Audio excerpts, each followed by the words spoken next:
outscoring the opposition by 51 points in the first quarter. Let's head on out to Fort Worth. Gus and Charles with the call.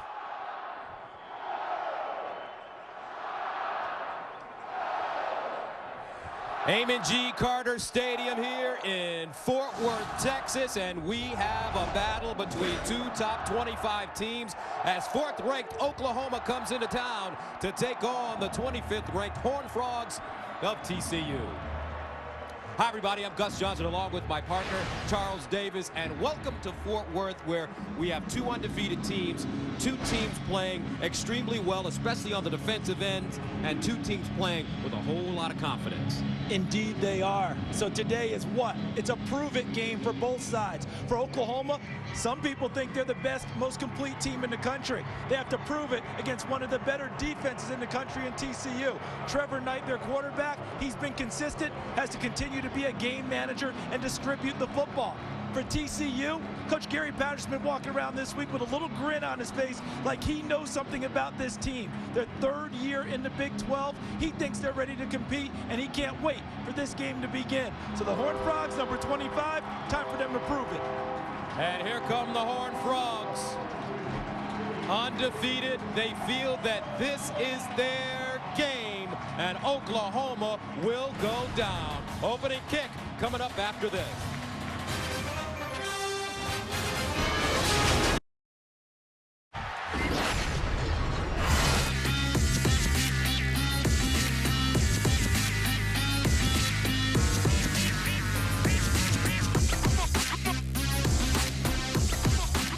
And welcome back to the Fox College Football Game of the Week presented by Geico. 45,000 honorary Horned Frogs ready to watch Oklahoma and TCU. Time to join the third member of our team on the sideline, who moments ago caught up with Gary Patterson. Here's Molly McGrath. Coach, this is your revamped offense, his first test against a Big 12 defense. What do they need to do today to stay effective? Well, we got to move the football. We got to catch the ball and make first down and score points. They're very good on both sides of the ball. But you know, you want to be in these kind of games. It's what we're trying to get back to, and so why wouldn't you? So we're ready to play, and we're getting ready to go.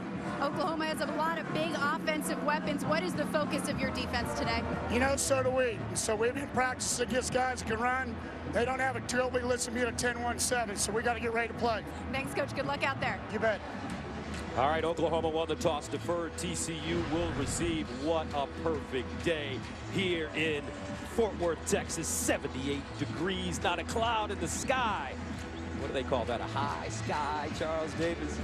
As we prepare to watch the fourth-ranked team in the nation, the Oklahoma Sooners, take on the Horned Frogs. And you look at the series, no, Oklahoma leads 9-4. They've won 3 in a row since TCU won in Norman in 2005.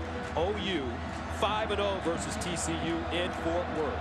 Nick Hodgson will send it away. B.J. Catalong, Cameron Eccles-Looper back deep. And this one will not be returned by Cameron Eccles-Looper.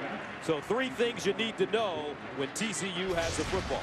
First one, Trevon Boykin. I'm a quarterback exclusively. Not worried about playing receiver or running back. His development has been rapid, staying in one spot. The second thing, Josh Dotson and the receivers. They are long. A number of guys are 6'4" and above and lively. You just heard Coach Patterson tell Molly McGrath, Colby Listenby runs a 10-1-7-400. They can fly. In Oklahoma, they will come at you from all angles in their 3-4 defense that Joel Klatt was talking about in our pregame show. You never know from what angle they'll come. And Eric Stryker, number 19, wreaks a lot of havoc from his linebacker position. First down and 10 on the 25-yard line. TCU has scored a touchdown on its first possession in all 3 games this year. Here's Listenby with the reception. Check that. Listenby, the intended receiver. So Trevon Boykin, a career-high 6 touchdowns last week versus SMU, 4 passing touchdowns and 2 rushing in just 3 quarters. Second down and 10 of the 25. B.J. Catalan, the deep man, in the pistol. And Boykin decides to run it. He turns it up and gets to the 30 before being stopped. Dominique Alexander with the tackle as you take a look at OU on opening drives this season. Right away, early advantage to Oklahoma. They get TCU in 3rd and long here on the first series. See if Mike Stoops, the defensive coordinator, decides to unleash a little bit of extra pressure at Trevon Boykin. 3rd down and 6 at the 28. Boykin to throw it. Near side. Ball caught out of the backfield. Gray, he has a 1st down and long. Deontay Gray, the junior from Houston, picks up 19 yards on 3rd and 6. Ahmad Thomas with the tackle. And now let's see if they go a little bit quicker on offense after a big explosive play. So 1st down at the 47, opening drive for the Horned Frogs. And they caught Oklahoma trying to make a switch, had too many men on the field, had to call timeout to avoid a penalty. So with the timeout on the field called by Oklahoma, we'll take a break. TCU moving it already. All right, here are today's stat tracker brought to you by Domino's, the keys to the game. All right, for Oklahoma, it's the run and gun today. Will they run the ball well with Samaje Perine and Alex Ross? And can they gun it downfield and create big plays in the passing game? For TCU, it's all about the quarterback. Trevon Boykin, his development today has to take a quantum leap against the best defense he's faced so far this season. Keys to the game brought to you by GoDaddy. 1st and 10 at the 47. Opening drive for TCU. Trevon Boykin, the quarterback. Here's the option. Boykin keeps it. And he'll get to midfield and lands inside Oklahoma territory. Dominique Alexander with the tackle after a 3-yard gain. Early in this game, we're seeing the differences between Trevon Boykin and Trevor Knight. Boykin will be an active runner today. Oklahoma does not want Knight to do that. Now Boykin running it again, skips through the hole, jitterbugs up the sideline, tiptoes out of bounds at the 35. Boy, this is a different kid that we are seeing than the kid we saw a couple years ago. He doesn't have to worry about anything else. He knows he's the quarterback, and on that play, he actually reverted back to his running back roots. That was just simply, if it had been an I formation, Gus, that would have been a toss sweep to the tailback, and he just followed the power to the corner. Boykin, 3 carries for 22 yards. 1st and 10 at the Oklahoma 36. Twins on both sides of the field for the Horned Frogs. Boykin. That one deflected and caught. Dotson all the way down inside the OU 15, a gain of 21. And right there, you saw Dominique Alexander, the linebacker, on the pressure, tip the ball in the air, and Josh Dotson kept his concentration, hauled it in. Another explosive play for TCU. This drive started at the TCU 25, 1st and 10. Empty backfield for Boykin at the OU 15. Boykin, quarterback draws, looking for space, and he won't find any this time. File that away, partner. When you see empty backfield, spread formation like that, that play is always in effect for TCU. It's always an option. A 1-yard gain, 2nd and 9.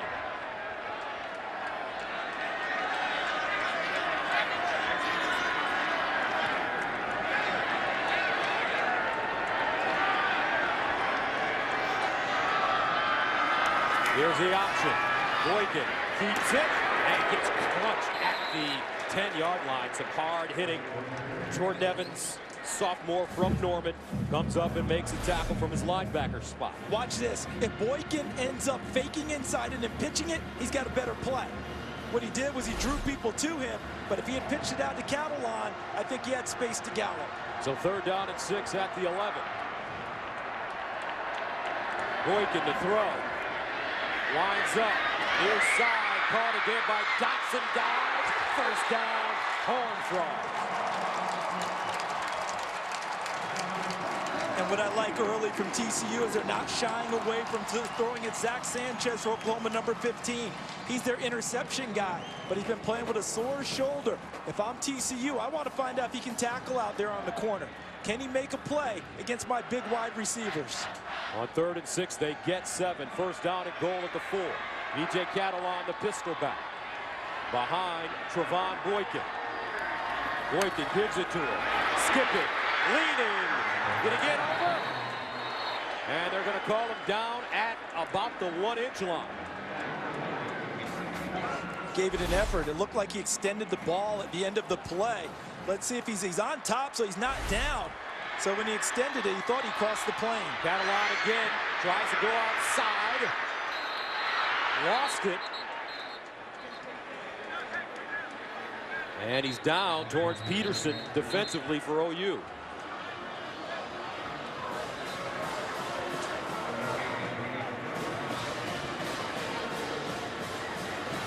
I think the ball stays in Trevon Boykin's hands on this play. Either run-pass option or maybe pure quarterback run.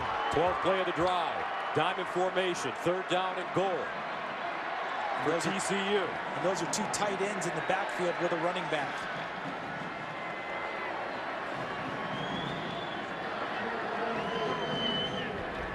Third down.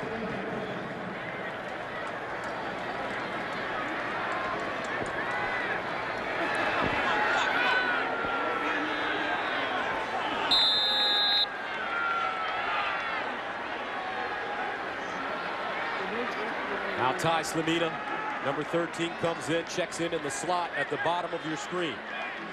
They had an extra offensive lineman in showing pure power, and they subbed out, as you just noted, with Slanina coming in as a wide receiver and taking the backup offensive tackle Joseph Noteboom off of the field. Dotson and Sanchez. And now a timeout called by TCU. Some confusion on both sides.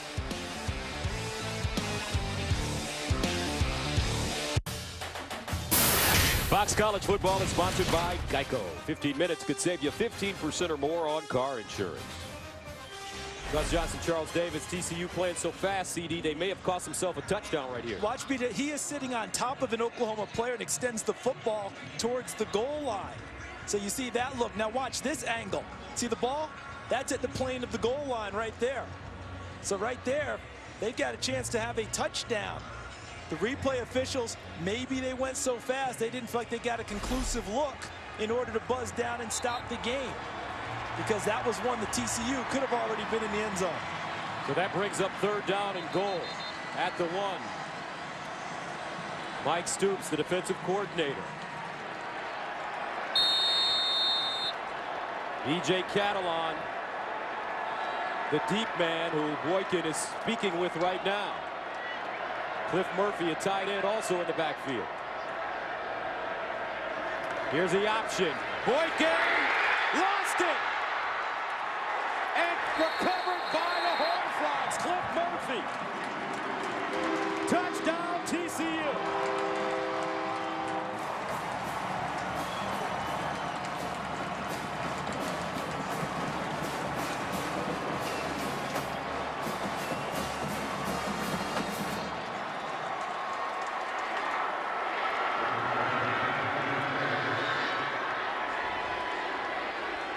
Jaden Obercrombie comes in to attempt the extra point.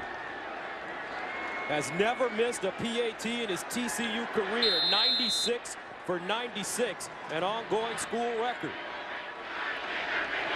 Make it 97 of 97.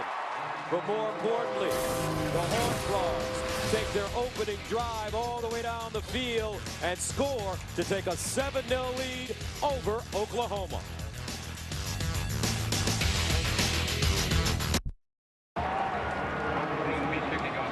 Seven 0 TCU on top of Oklahoma. Let's check in with our rules analyst, Mike Pereira. Michael. Hey, you know, I got to tell you, that touchdown that was a touchdown that wasn't called, wasn't stopped by replay. I just want to make it clear that that is the responsibility of the replay official to shut that down. And he had enough on the line feed, the live shot, to see that he extended the ball to the goal line. And that extension there, being on bodies, was enough for the replay official to stop it and correct that error. All right, Mike, thank you very much. This ball fair caught at the 27-yard line by Oklahoma. So as the Sooner offense comes on the field, 3 things you need to know about Oklahoma when they have the ball. All right, the number 4 ranked Sooners, Samaje Perine. Last time we saw him, 242 yards. He runs to contact and through contact. He doesn't mind a collision. Sterling Shepard, he needs some friends to help him. Deron Neal, KJ Young have been the other receivers. Who else can get into the fray? Maybe Blake Bell, the tight end. And now for TCU, they believe they got enough depth to play Big 12 defense. We're big kids now. They've been good all the way through. They think they can shut down anyone in the country. First down and 10 at the 28-yard line for Oklahoma. They pitch it on first down. Alex Ross in the backfield. Great all-purpose player. Tries to lower the boom, but Kevin White stands his ground. And these running backs for Oklahoma, they're not the kind of running backs we've seen over the last couple of years. No, they've, you know, it's like going to the fast food place and you say supersize it. That's what they do with the Oklahoma running backs now. We're used to these little scat backs. No longer. Ross, 221 pounds. Perine listed at 243. I think he's closer to 250. Second down and 10. No gain on the last play. Here's Ross, and he's chopped down again. I tell you what, a fired-up defense. Paul Dawson, the linebacker, Marcus Mallett there as well. Remember when we saw Oklahoma against West Virginia was running a 3-3-5 stack. More room to run, more bubbles. This is a 4-2-5 with people coming in to plug in all the gaps. Let's see how they hold up as the afternoon progresses. And the philosophy for the TCU defense, make Trevor Knight throw the ball. 3rd and 12. Knight with time, in trouble, incomplete. He was under immense pressure being applied by Davion Pearson, also Josh Caraway. Good coverage downfield. This 4-2-5 morphs into things. And remember, they play a lot of zone behind it, but they match up downfield. A zone turns into man-to-man coverage as they lock up on receivers. That allowed Davion Pearson, 57, Josh Caraway, 94, to make their way back to the quarterback's face. Jed Barnett, the punter, had a career-long 70-yarder versus West Virginia 2 weeks ago, and he booms another one. Eccles-Looper backpedaling. Tries to get outside. And wrestled down at the 35. A 54-yard punt and a 15-yard return. But coming up, Trevon Boykin back on the field.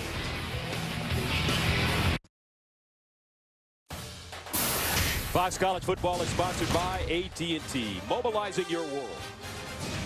And by Progressive, making it easy to bundle your home and car insurance. TCU with the football and a 7-0 lead over 4th-ranked Oklahoma. And the Horned Frogs will take over at their own 35. And I thought Mike Stoops was interesting when he talked about Trevon Boykin. He said he's dynamic. He's getting the ball out quick, on time, on target, good feet, good arm, better decision-making this year. Yeah, and Mike also said that his blood pressure is going up a little bit because they're playing better people now. The stakes are moving up, and Trevon Boykin gives plenty of people a lot of trouble. Wouldn't be surprised to see them take a big shot here, Gus. Big lightning bolt with one of those sprinters that they have on offense. 3 receivers at the bottom of your screen. And a handoff to Catalan, and he is knocked backwards. Jordan Evans bringing the pain early in this game. Make his dad proud. His dad, Scott, was an all Big 8 defensive tackle for Oklahoma. And can you believe they offered Jordan Evans late in the recruiting process? Wasn't sure that he was worthy of one. Offered him late. They're glad they've got him there now. A loss of 2 on the play. 2nd down and 12 at the 33. Boykin underneath for Dotson. Almost intercepted.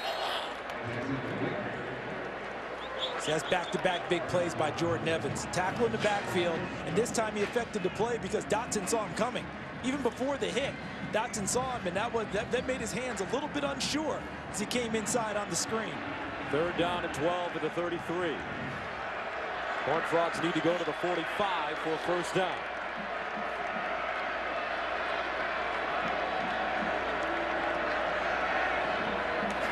Here's Boykin under pressure.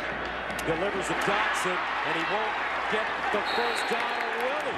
flag on the play. Sanchez may have grabbed his face mask, but a great run after the catch by Josh Dotson. There's some of that arm talent you were talking about, Gus, with Boykin getting rid of the football. And Catalan, good pass protection in the backfield. Personal foul, face mask, defense, number 15. 15-yard penalty will be added to the end of the run, automatic, first down.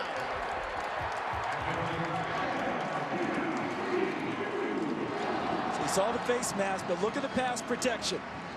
Look at that. See how they formed the cup for him? Now he steps in clean and zings it downfield. I like the fact they're not shying away from Zach Sanchez. See if he can tackle with a bad shoulder. First down at the 39. Boykin all day to throw. Far side, incomplete. David Porter, the intended receiver. And he had Colby Lisenby on a post route that broke wide open toward the end of the route. Yeah, didn't see it because he came off and tried to hit Porter on the backside, trying to go away from the flow. Second and 10 of the 39. Boykin, quick release. Dotson dives forward. Sanchez brings him to the turf. A flag on the play. That may go against Dotson. You see the elbows, you see the forearm at the end of the play to get Sanchez off of him. You see Gary Patterson, he's already letting him know. He knows what the call is going to be, and that just cost them because they've got a nice drive going, and that's going to move them back. Get things going your way. Don't give anything back to them. The ruling on the field is a completed catch. After the play, personal foul, unnecessary roughness. Defense number 15. 15-yard penalty, automatic, first down. Boy, were they fortunate on that one. Let's see at the end of the play, because Gary was jumping on Dotson like he thought it was him, and I did too. All right, there's the end of the play. How that went against Sanchez is beyond me.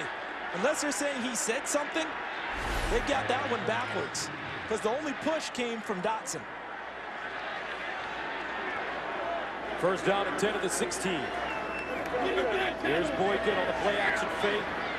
Wants to run it. Boykin gets outside and out of bounds. That fictitious call that we just saw reminds me of what happened in the Arizona-Oregon game the other day. Yeah, where you ended the flag where the kid got the big play and then he bowed at midfield and they called him for excessive celebration. A big influence on the play. Oklahoma gets a penalty against Zach Sanchez that, from my view, from what I saw, could not have been against him. Second and 7 at the 13. Boykin out of the shotgun. Underneath. And caught inside the 10-yard line. Looks like Ty Slanina, the sophomore, East Bernard, Texas. The option game has been good to TCU in the early going. Trevon Boykin, Catalan, running option here on 3rd and short. Horned Frogs need a yard.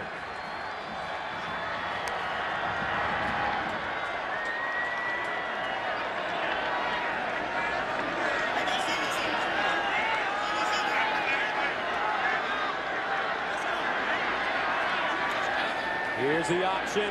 Catalan, touchdown!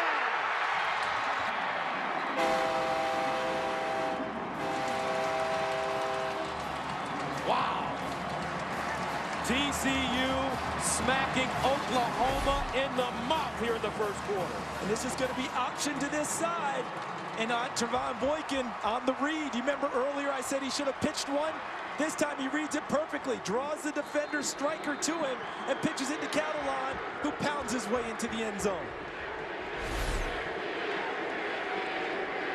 Extra point is good. So how about this? TCU playing at home. Some power shots early. Oklahoma in a little trouble. TCU off to a brilliant start with a 14-0 lead over Oklahoma. As Jaden Oberchrome prepares to send it away, E.J. Catalan finding pay dirt. And this one Fielded at the 19 by Deron Neal, but a flag on the play. I think he's going to be bailed out because the ball was over the sideline, so it won't go as a catch at that point. It'll be a kick out of bounds, and Oklahoma has a decision to make and probably will take the ball to the 35-yard line. The kick receiver was out of bounds when he caught the ball. Therefore, it's a free kick out of bounds. By rule, the ball be placed at the 35-yard line, first down. All right, let's go to Greg Wolf in the studio for a Lowe's Never Stop Improving Game Break. All right, thanks. We check in Austin, Texas. We know number 7, Baylor, can put up a ton of points on offense, so this was the last thing Texas needed. Nick Rose, 52-yard field goal attempt blocked. Terrell Burke takes it the distance the other way, and Baylor leads Texas 7-0 first quarter. Gus, Charles, back to you. The underrated part about Baylor's game, special teams, and they play defense more than they get credit for. Samaje Perine now in the game and running back. Play fake. Knight sets up deep in the pocket. Unleashes. He's got a receiver. Caught inside the 15. Sterling Shepard on the fly route. And what a throw by Trevor Knight, 52 yards. Shepard was in the slot. Number 3 runs it out and up. But how about the throw by Trevor Knight? That ball's 50-plus yards in the air. Drops it right in the bucket to Shepard. A big strike early as Oklahoma tries to claw their way back. Sterling Shepard. He has had 3 consecutive 100-yard receiving days. Trying to become the first Sooner. For the review.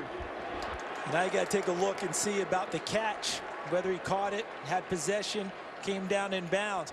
But when we talked to Gary Patterson on Friday, one of the things he said I'm most concerned about is that early in the game, Oklahoma likes to take big shots at you. They like to get cheap plays on you early. I'm going to warn my guys about that. And here it happened to them. I think going up 14-0, all the enthusiasm, they may have relaxed a little bit and forgot their keys. Looks like he caught it. First foot was down clearly, and he makes the catch, and all the way through the process of the catch, all the way to the ground. See, the first foot's already down before the second foot comes down. So I think this catch will be confirmed as good. Catch, foot down right there. There's your first foot, the right one. After further review, the ruling on the field is confirmed. It is a catch. He even legitimately got the second one in. It was inside the white as well. So as I mentioned, Sterling Shepard trying to become the first Sooner with 4 straight 100-yard receiving games since Ryan Broyles did it in 2011. He's averaging close to 20 yards per catch. Big day versus West Virginia. First down and 10 of the 12. Ripkowski and Perine, the dynamic freshman running back, in the backfield. Here's Perine, and he's met right at the line of scrimmage. This time it's Marcus Mallett. The key to stopping a power runner such as Perine, as we look at the red zone defense, only 2 touchdowns given up in the first 4 possessions, is making him either stop his feet in the backfield, stutter step a little bit, or the first guy has to meet him at the line of scrimmage and break his momentum. Second down and 10, no gain.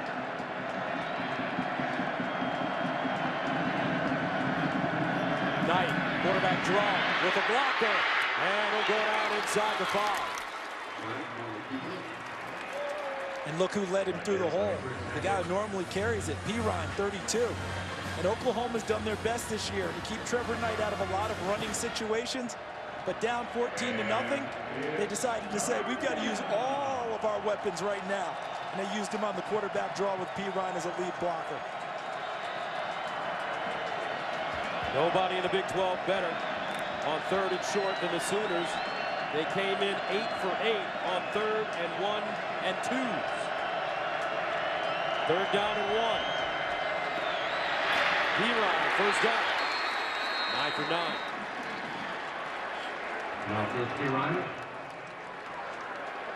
Samaje Perine with that huge game against West Virginia. He was the Big 12 Offensive Player of the Week after running for 242. First down and goal at the 1. Perine, touchdown, OU. So just like that, the Sooners strike back and they put 6 on the board. And what we just saw was an Oklahoma team with experience, no panic, hit the big strike downfield to Shepard, and then they used the running game to help settle things down. Get their big offensive linemen back involved, let them fire out and smack someone and calm their football team down. Michael Honeycutt comes in to attempt the extra point. And it's good. Under 4 minutes to play, first quarter from Fort Worth. Sooners on the board now, 14-7.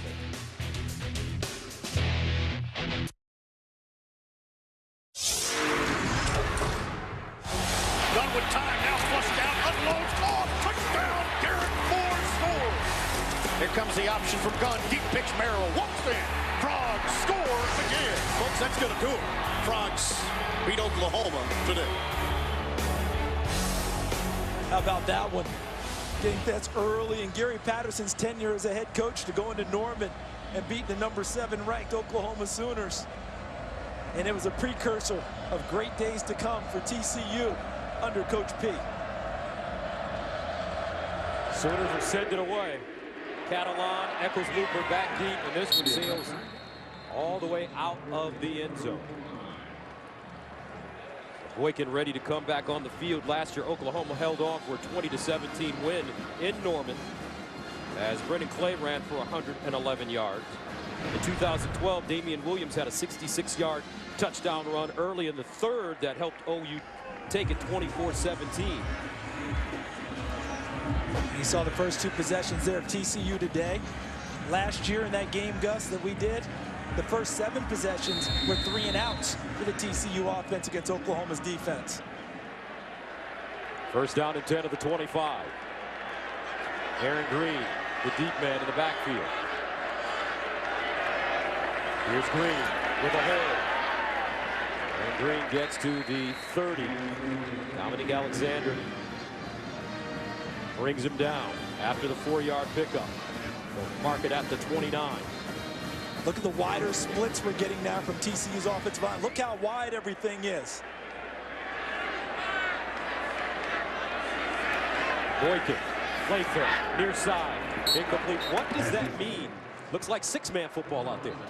What they're doing is they're trying to slow down the pass rush of Oklahoma. If Oklahoma runs into gaps here, it gives you a chance to go outside those gaps. But otherwise, if you move them farther away from the quarterback, it takes longer for the pass rushers to get to Boykin. And did you notice? He had nothing but time back there to throw the football.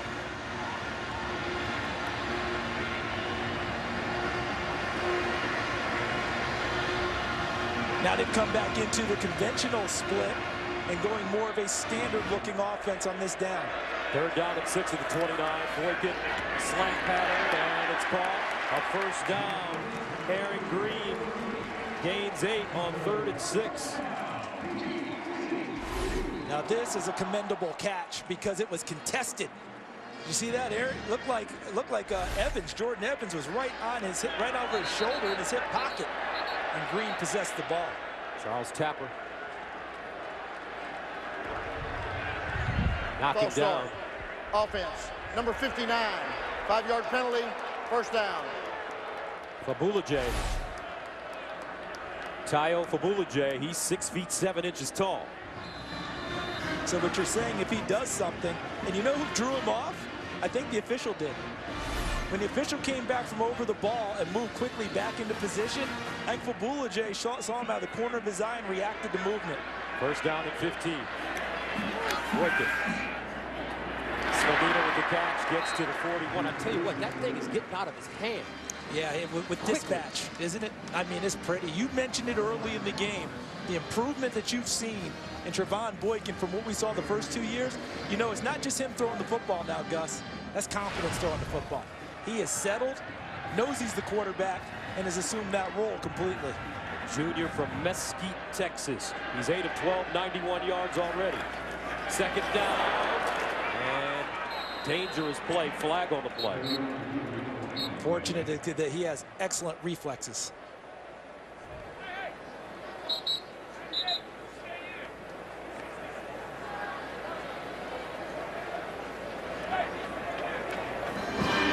personal foul. Hands to the face. Offense, number 64. 15-yard penalty. Replay second down. So Matt Pryor, formerly an offensive tackle, 6'7", 350 pounds. They moved him inside for more power at the guard position. And he's the one called for the penalty. I mean, they've got some big human beings across the front, TCU does. But the Horned Frogs face with a 2nd and 21. To spread out, no one in the backfield, Gus. Quarterback draw is always in play with this formation. 3 receivers at the top of your screen.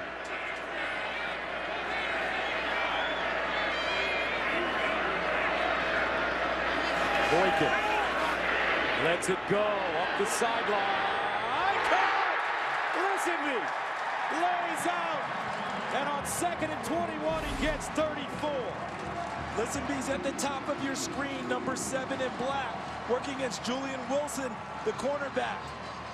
Nice route, but how about the throw? It cannot be thrown any better than what he just did. First down and 10 at the Oklahoma 40. Boykin. With time, Boykin. And incomplete. Intended for Deontay Gray, but he couldn't stay in bounds.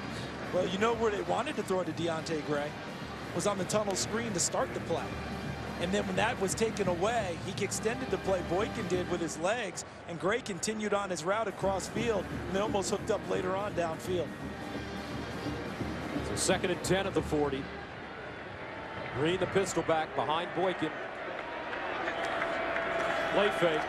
Boykin makes a first man miss, but he is tackled for a loss by guess who? Eric Stryker, who had 3 sacks in the Sugar Bowl. And he needs to go back and thank all these guys back here, because their coverage allowed Stryker to eventually get back there and get Trevon Boykin. Plenty of time, nowhere to go with the ball. Stryker had to elude Tapper, as he had to elude Tapper first. Boykin did, but Stryker ran him down. 3rd down and 14 at the 44. They need to go to the 30 for first down. Trevon Boykin to throw. Over the middle. And almost intercepted. That ball pinballed Atari Bird right there for Oklahoma. He sailed it a little bit beyond his receiver, and it hit Bird in the worst possible place, right in the hands. Ball goes away. But on that last formation, you know what Oklahoma did? They took Geno Grissom and moved him into the middle as a spy if Trevon Boykin wanted to take off and run up the middle. So Ethan Perry will punt it away from the 42. Sterling Shepard standing at his own 10.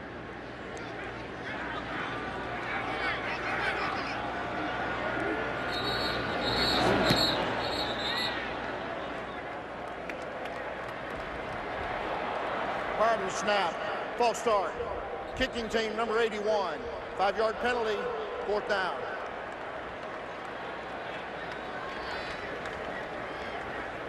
Gary Patterson, TCU's all-time winningest coach with 123 victories. Multiple conference championships, 4 in the Mountain West, 1 in Conference USA, and who could forget that 2010 Rose Bowl, beating Wisconsin 21-19, finishing 13-0 that season. Perry again, and he drives it into the end zone for a touchback. And another flag. And my surprise was he didn't do the same Australian kick. It's only 5 yards. This time he airmailed it through there. I think for 5 yards, the same kick works for the same principles for him, trying to kill it inside the 10.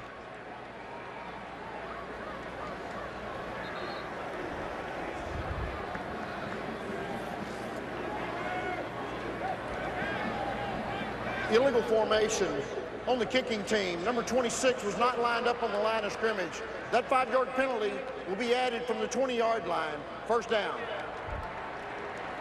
That's Derek Kindred, a backup safety. Tonight, college football continues on Fox as the Arizona State Sun Devils try to upset the 16th-ranked USC Trojans. Coverage begins tonight at 7:30 p.m. Eastern on Fox and streaming live on Fox Sports Go. But things are hot in the Pac-12 now after Arizona's win on Thursday night at Oregon, because next week, you know, Arizona welcomes in USC. Oregon taking on UCLA in Pasadena. How about the ball control there? TCU, even though they've gone to up-tempo, 10 minutes plus in the first quarter, controlling the ball. First down, play fake. Here's Knight again to throw. Wide open, Shepard. See you later. Shepard spreading to the end zone. Touchdown, Sooners. 75 big ones. You want Trevor Knight to throw the ball? Okay. And early in the down and distance, watch Derek Kindred, number 26. He's the guy they targeted. He's a safety, and they moved Shepard into the slot. You see the little move? He sticks him in the middle and then works his way back outside. Next thing you know, 75 yards later, it's a touchdown. How about Shepard? 2 catches, 128 yards, and a touchdown now, and Oklahoma tries to draw even. And we're in the first quarter. 33 seconds left. And we have a tie ball game. Largest catch of Shepard's career. 75-yard touchdown. Sooners counter punching.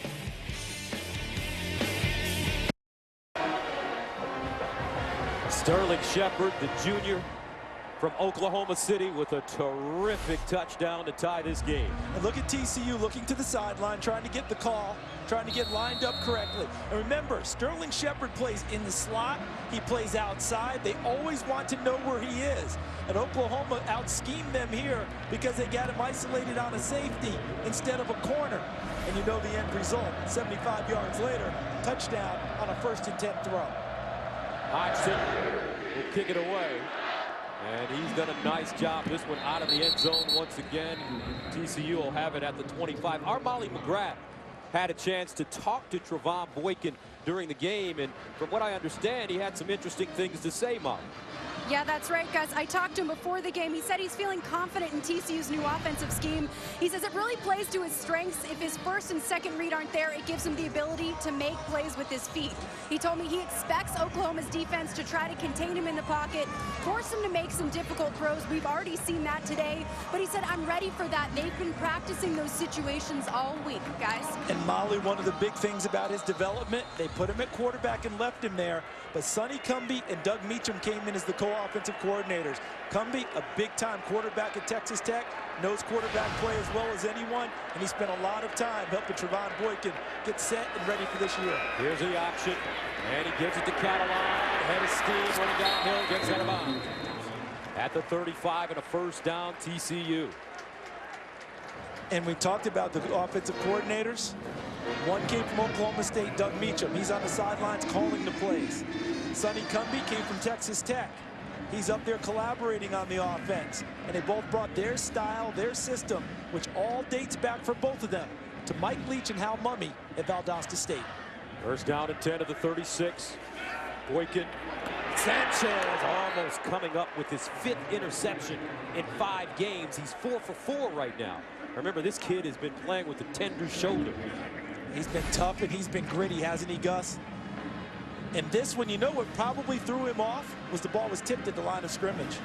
He drove on the play, recognized it early. If it's not tipped, he probably intercepts it and heads in the other direction. 2nd and 10. There's a handoff to Catalan. Maybe a yard on the play, but that takes us to the end of the first quarter. Oklahoma down early. TCU was firing on all cylinders, but the Sooners respond. We're knotted up at 14.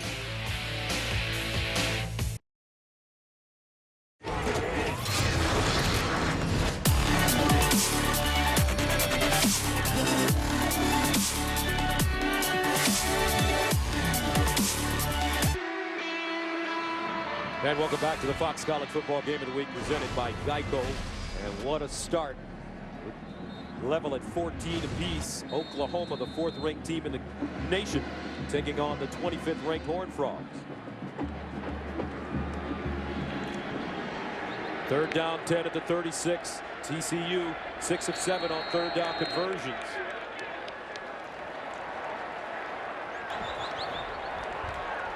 False start. Offense, number 20. 5-yard penalty, 3rd down. It's Deontay Gray. Puts him in the 3rd and longer. Now it's about 3rd and 15. Remember, on 2nd and 21, they got 34. Listenby streaking down the field. He's the receiver at the bottom of your screen.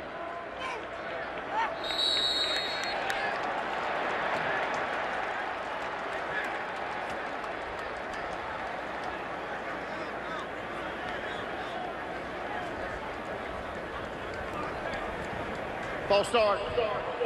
Offense, number 77. 5-yard penalty, 3rd down. It's Jamel Naff, the left guard. Oklahoma's mugging the line of scrimmage, and they're not putting a lot of people down across the front. They're doing what we call radar, spy, ninja, whatever you want to call it, where a lot of people are standing, and then they're approaching the line of scrimmage with sudden moves, and it's affecting TCU's offensive front. 3rd and 20. Here's the option. The pitch, Catalan, bottomed up, and goes out of bounds at the 30. Gino Grissom with the tackle. Crowd's reacting by the way that he was hurled, because you know, a lot of times you see that and you think it's a face mask or a horse collar, but neither resulted on that play. Oklahoma gets off the field. 28 points in the 1st quarter, partner. 28. These two teams combined for giving up 7 all year long. TCU sends it away. Sterling Shepard will get away from the football. Now he has to pick it up on the run. It called fair catch. I believe is why the whistle was blown.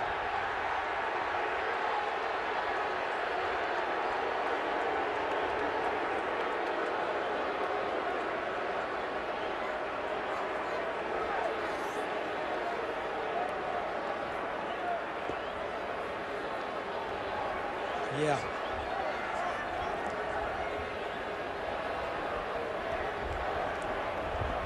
The receiver gave an invalid fair catch signal. By rule, he cannot advance the ball. The ball is dead upon possession.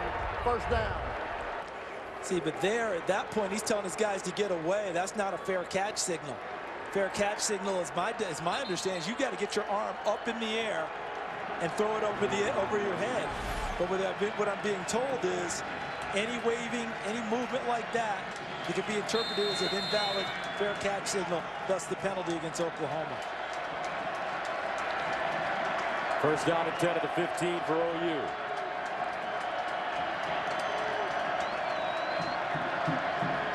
P-Ryan.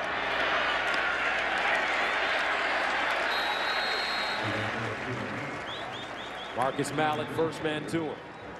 Previous 2 drives, Oklahoma threw downfield and connected both times to Sterling Shepard for massive gains. This time on 1st down, they go back to their bread and butter. Samaje Perine running the ball. After the big 240-yard performance against West Virginia, Perine starts slowly, 4 carries, 6 yards, 2nd and 8. But Trevor Knight has been slinging.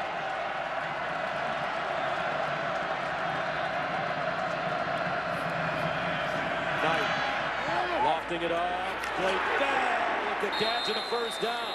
This will be interesting, though, Gus. Sam Carter with the tackle. You know, it would be interesting to see which way they go, because there's a lot of hand fighting between the defensive back, Carter, and Bell, the tight end. Will it go offensive or defensive interference? Looks like it'll go against Oklahoma. Pass interference. Offense, number 10.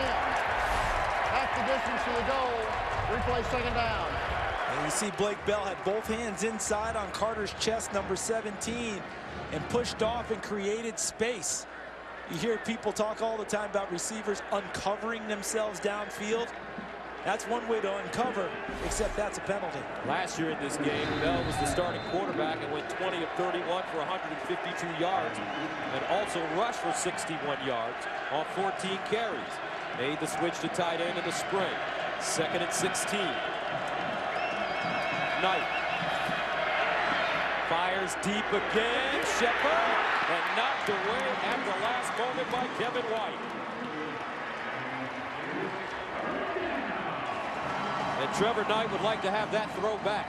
I think Josh Caraway affected him at the end. Watch 94 in the pocket. I think he wasn't able to get everything on this throw because he couldn't step fully into it because Caraway was in his face. 3rd and 16 at the 9. They need to go to the 25 for a first down.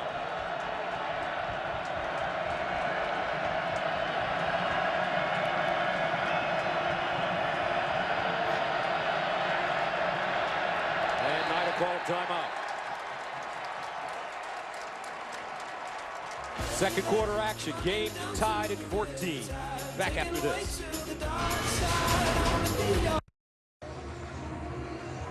Welcome back, and let's take a look at the game summary. How about TCU getting their first lead against Oklahoma since joining the Big 12? This is year 3 of TCU in that conference. TCU also the first points allowed in the first quarter this season. And Oklahoma's yards today, Sterling Shepard, 128 by himself. The rest of the team, 12. 3rd down and 16 for Oklahoma at their own 9.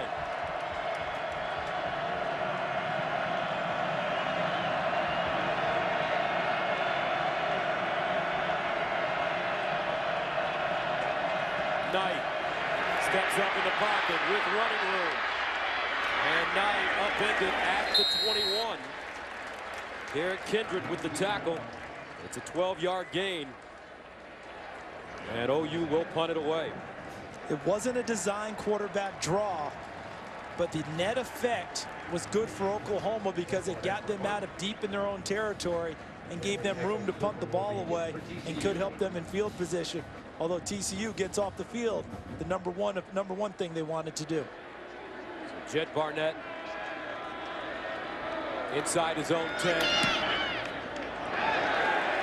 This one off the side of his foot and out of bounds. And TCU will get excellent field position at the Oklahoma 46-yard line. Now, all-time TCU great LaDainian Tomlinson honored here today by the National Football Foundation and the College Hall of Fame. The Horned Frogs' all-time leading rusher etched his name in school and conference record books from 97 to 2000. And LaDainian, he still looks like he's in terrific shape. He can get out there and play a little ball right now. Yeah, he can take a few tosses, still break people down, run over them, run past them. Phenomenal, phenomenal player, both here at TCU and, of course, in the NFL. And an even better guy. First down option. Boykin keeps it. And Boykin inside the 40-yard line. Stopped at the, we'll say, the 38. Jordan Evans with the tackle. Now Boykin quickly to the line of scrimmage. Looking deep, wide open, Caroline! Touchdown! Horned Frogs!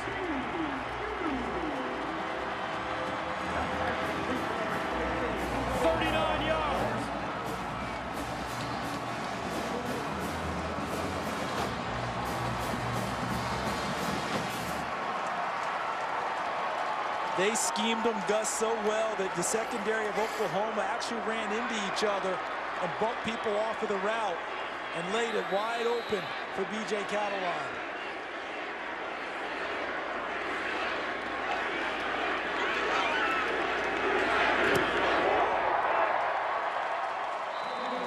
TCU back out in front, 21-14. Boykin, pitch it, Catalan, catch it.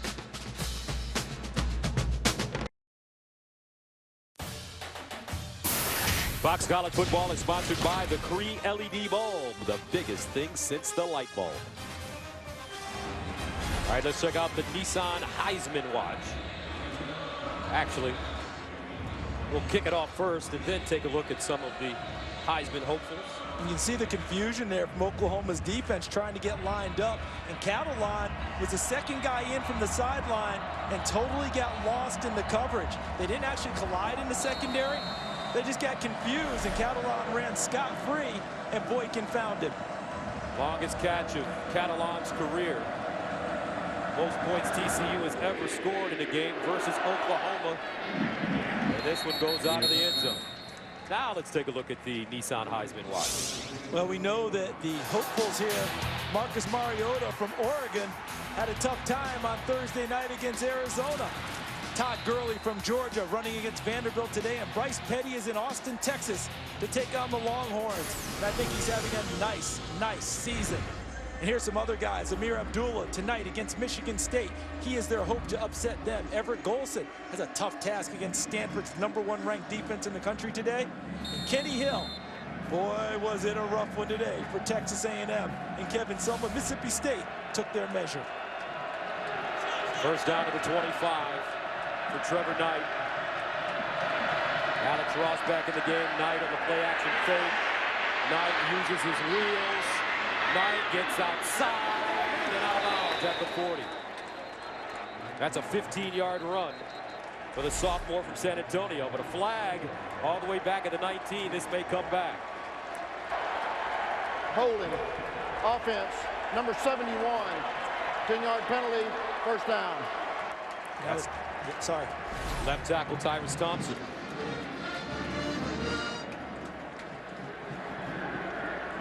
From what we saw at West Virginia, Gus, we've totally seen Trevor Knight move and run more than they did for there in Morgantown. And Oklahoma had come in with the idea we wanted to be a game, wanted to be more of a point guard, distribute the ball, and keep him from getting hit a lot. But the way this game has gone has dictated him running a lot more. First and 20. Knight again to throw, near side. And incomplete. Intended for KJ Young. And Trevor Knight, a couple of weeks ago in Morgantown, was 16 of 29, 205, and an interception. He did catch a 4-yard touchdown pass from Deron Neal.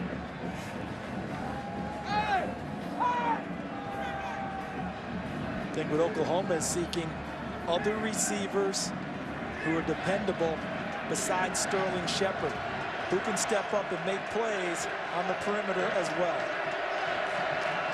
Knight has thrown for 128 yards in the first half. Over the middle.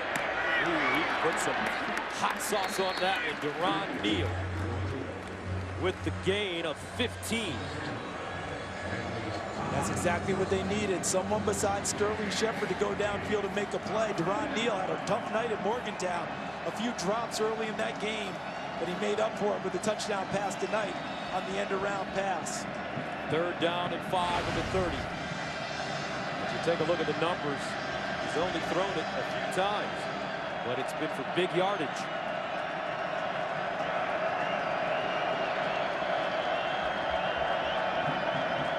Knight dances out of the pocket, dives forward, looking for the first down.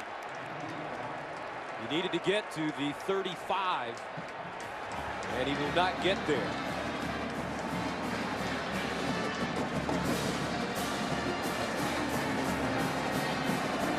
James McFarland in hot pursuit, a former linebacker turned defensive end. This thing about TCU, their defense always has people on it who can run at every level. Cameron Eccles-Looper ready to field it at his own 26. Jed Barnett, he's been booming him. Eccles-Looper get a shot, and fair catch inside the 25-yard line. 10-16 to go, second quarter. Horned Frogs up by a touchdown.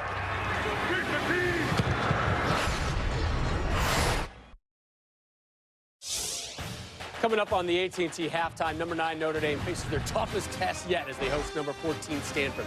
Third-ranked Alabama with a stiff challenge at the Grove, plus an exciting SEC shootout between number 6 A&M and number 12 Mississippi State.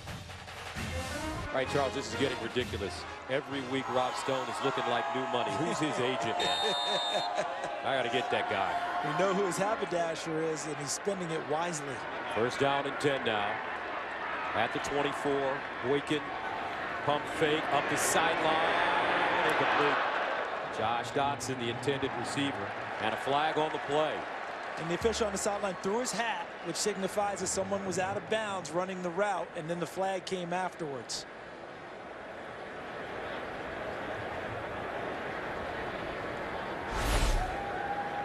Watch Dotson at the top of your screen, number 9.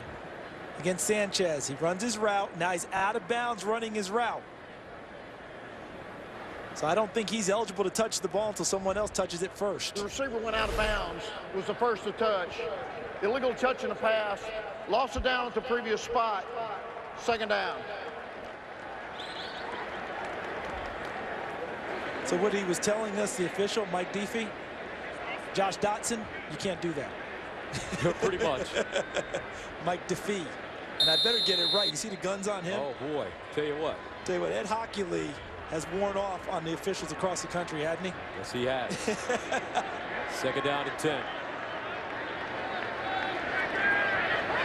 Boykin. This time it's right on the money to Dotson, who stays in bounds and gets to the 45. A first down after the 21-yard gain. Ahmad Thomas with the tackle. Let me go back to an observation you made earlier in the game. How quickly the ball is getting out of Trevon Boykin's hands and how quickly he's getting it downfield. Boy, he's gunning it right now. Dotson, 5 catches, 70 yards. Green. He'll get him to midfield. Geno Grissom tripping him up. This is what you had mentioned earlier, Gus. Look at how this bad boy whistles downfield and into the perfect spot, right into the hands of Josh Dotson. Threw it to a point. Dotson arrived. They connected. Second and 4 at the 49. Boykin. Trick play here. They look for Boykin. Wow. Chuka Ndulaway camped under that football and almost had an interception for the defensive tackle. How about how well he played that? And just this week, one of his teammates talked about how smart Ndulaway is against screen passes, that he reads them well, he's a technician, and he stays at home. The trick play, trying to get everyone influenced one way and throw back against it, and Ndulaway foiled it. Third and 4. Ndulaway playing at home. He's from Dallas.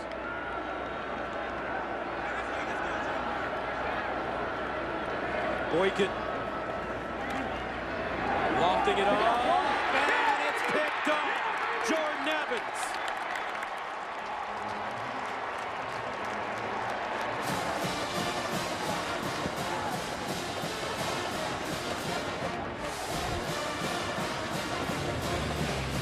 A former safety turned linebacker stops the drive of TCU.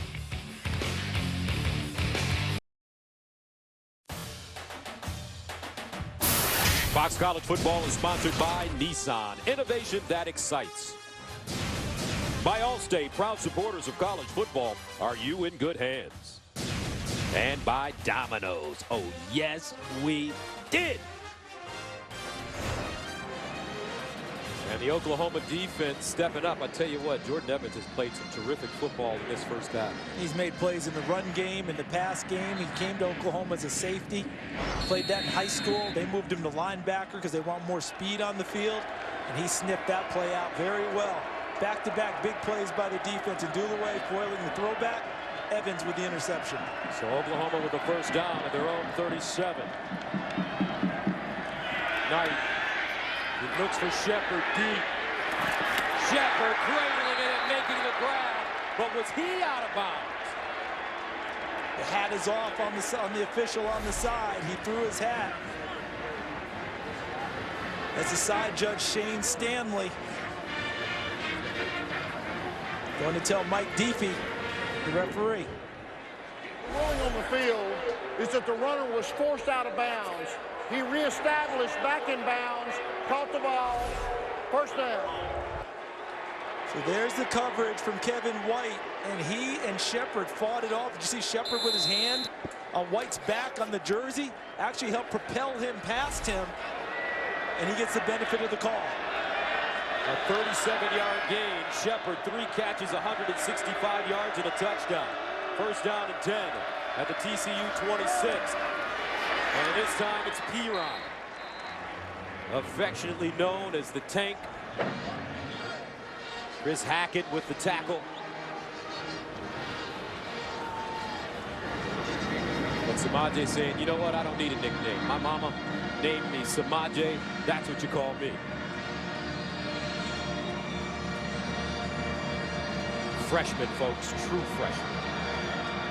2nd and 4 at the 20.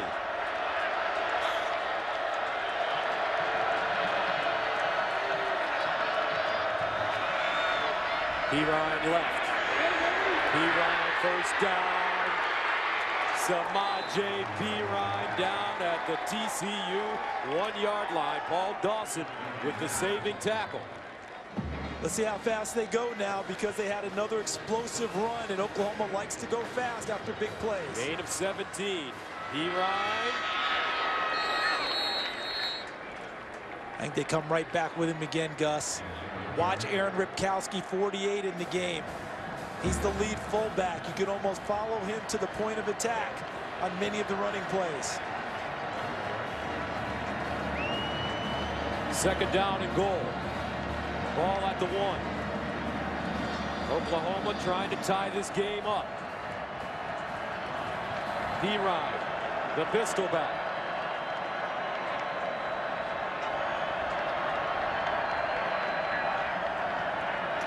They give it to him, but this time he will not get there.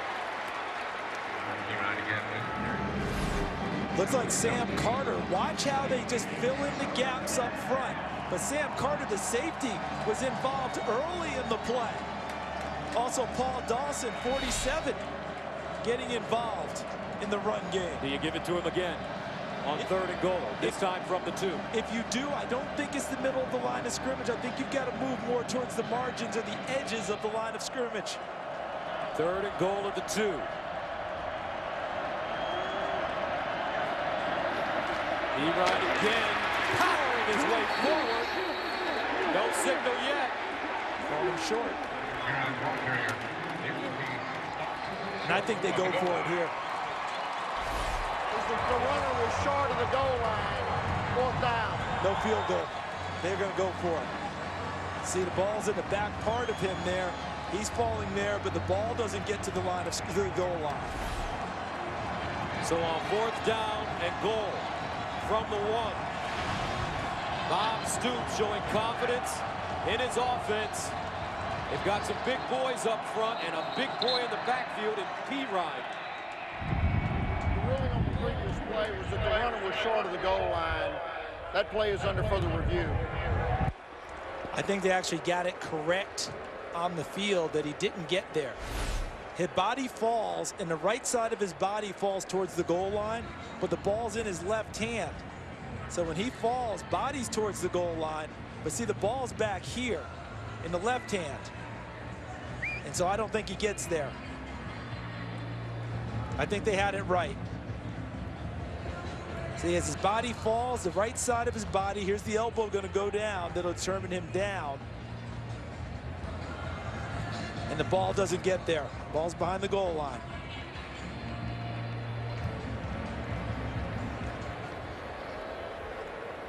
Really good look by our guys, huh? How about the crew? They nailed this one. See where the ball's back there? Body's at the goal line, but the ball is not. So it'll be 4th and short. So you would expect here, right? Power formation. Bring everybody out there. Perine. I'd be very careful about Trevor Knight out the back door. That's what happened against West Virginia. Knight catching a touchdown pass from Deron Neal. As they fake the sweep to the left, Neal coming back and just putting it right on the money to Trevor Knight. Yeah, you can't fault Oklahoma here, can you, Gus? If they go power set and hand it to Perine and just say, can you meet us? After further review, the ruling on the field stands. 4th down.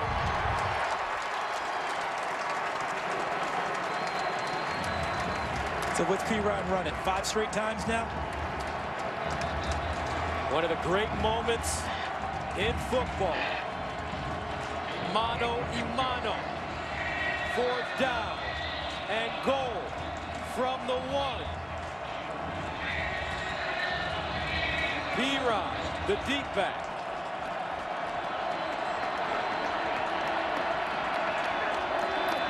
Perine, touchdown.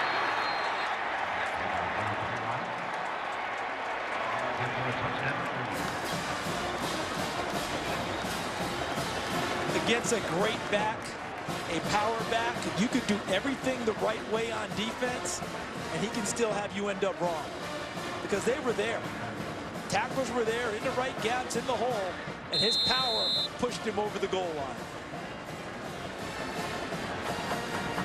Michael Honeycutt in for the extra point. And it's good. And with 5:33 to play, we're tied. Jordan Evans with the interception to set it up. Samaje Perine with the power run. Coach Patterson knows he's in a war.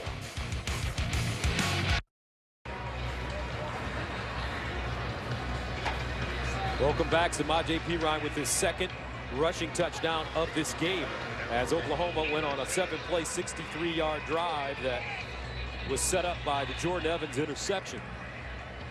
And our game, 21 apiece. OU has now scored 48 points off turnovers this year, first in the Big 12. Nick Hodgson. And this will be Eccles Looper throwing it across the field. Caroline with blockers. Caroline, flag on the play as he crosses the 45. Dimitri Flowers with the tackle on special teams for Oklahoma. And this will drive Coach P crazy if this flag's against them. You bring out your Phantom Raider, you get a nice return, and you get a flag on the play that hurts it.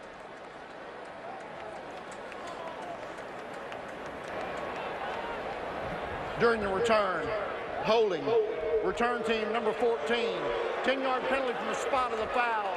It'll be TCU's ball, 1st and 10. It's David Porter.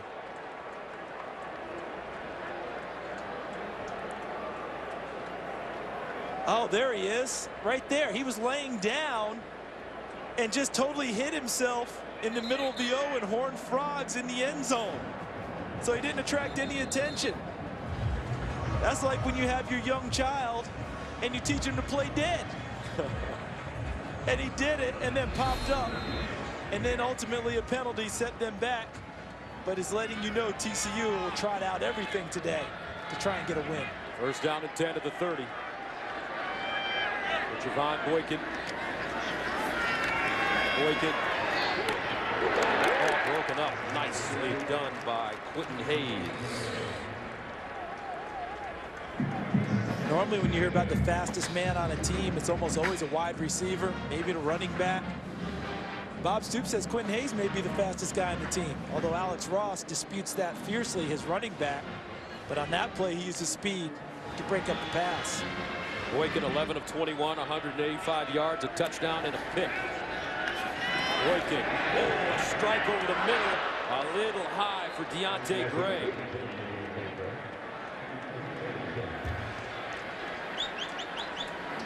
And give credit there to number 13, Ahmad Thomas. He laid off the hit downfield. You know, in the good old days, he would have gone ahead and lit up the receiver. But with the new rules, the emphasis on keeping your head up and protecting players, Ahmad Thomas did a nice job of observing that. Third down and 10. Boykin going up top for Lisenby. And flag. Lisenby had the step, but Julian Wilson figured he'd just take a ride and pull him down. He's got the coverage if he just stays with it, but then he stumbles into him. Pass interference. Defense, number 2. 15-yard penalty, automatic. First down.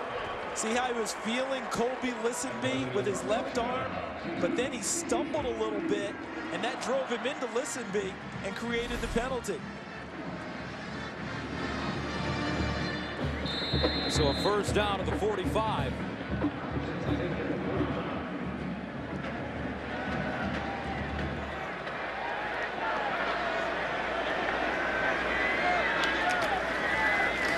Aaron Green.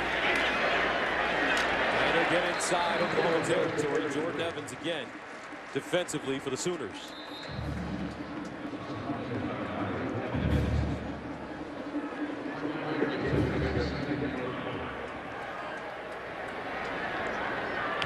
Six-yard pickup, 2nd and 4.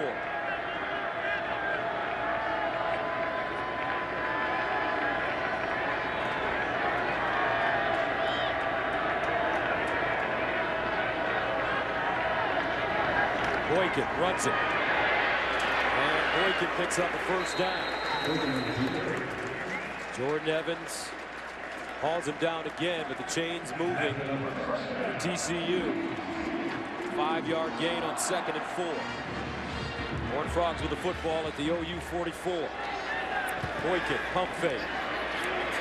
In trouble, and sacked. Eric Stryker, his 2nd sack of the day. And really what he did, watch Stryker 19. I believe this is going to be him rushing the passer. He's going to actually take away the first pass. See how he gets blocked? But now he comes up, and he actually takes it away by getting in his face. And there's a good coverage downfield by Sanchez. Loss of 3. 2nd and 13 at the 47. Eccles Looper, the motion man. Boykin to the sideline, and Lisenby out of bounds at the Oklahoma 38.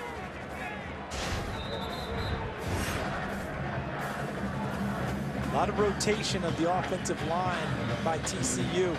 Noteboom rotating in, number 68, with Fabulaje, number 59. Been doing that often during the game. 3rd down and 4. Here's the option. Boykin looking for that first down, and he'll get it as he lunges forward. Looks like he got it.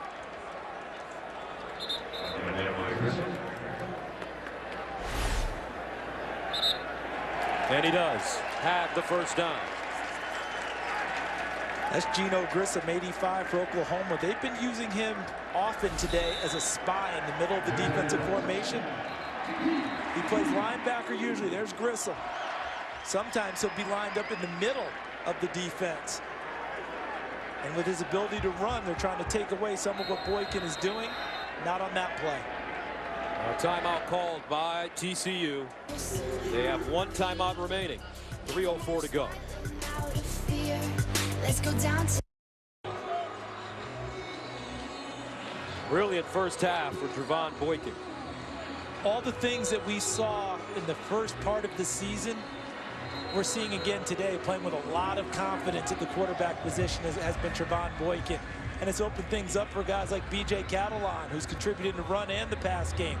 Josh Dotson, who's played very well out on the perimeter for TCU with some prime catches and good routes.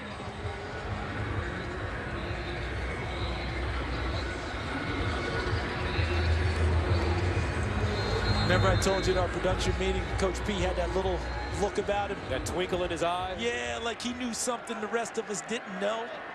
And I've seen that from him before, and his team is playing to that twinkle.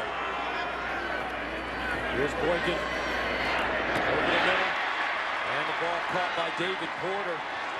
He's still churning his legs as he gets it inside the Oklahoma 15 for a 19-yard gain. A little pushing and shoving going on.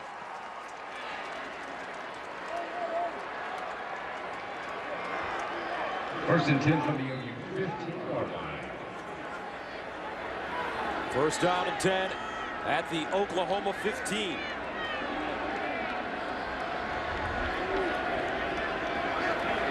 Boykin. Near side. Ball caught and out of bounds by Juwan Story, the sophomore.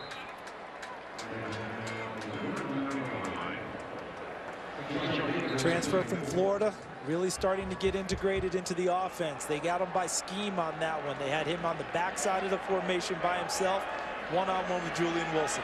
10th play of the drive that started at the TCU 30-yard line. 2nd and 4.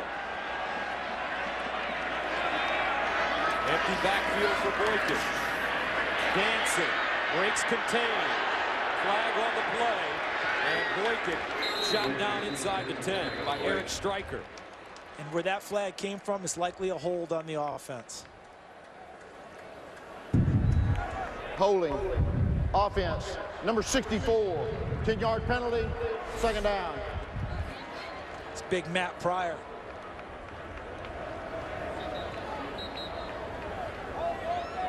Yeah, there's where he's got a grasp. He's actually got both hands right there on the pads, working on the defender for Oklahoma. Season high 9 penalties today for TCU. 2nd and 14. They have 1 timeout remaining. First down marker is around the 5. Boykin, quarterback draw. Bottled up. Turns a corner. Boykin. And he's close to the first down. Trevon Boykin making chicken salad on that play. And it wasn't just his patience. His team stayed with him. And Aaron Green stayed with a block, and then late in the process of the play, finished the block, which allowed Boykin to get to the corner and turn upfield.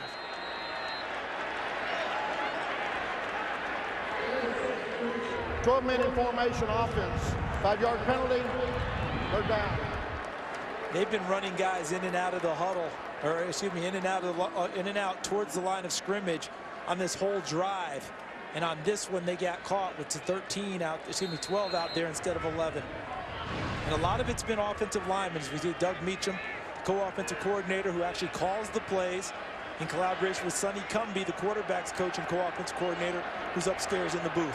3rd down and 9 of the 14. Aaron Green, the pistol back. Play fake.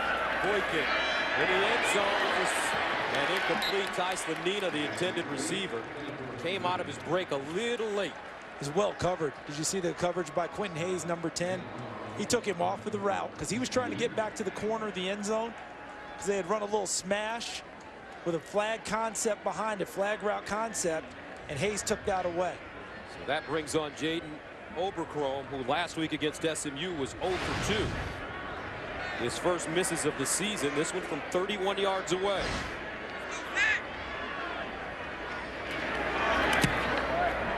And he nails it. TCU settles for the field goal. 1:39 to play in the first half. 24-21.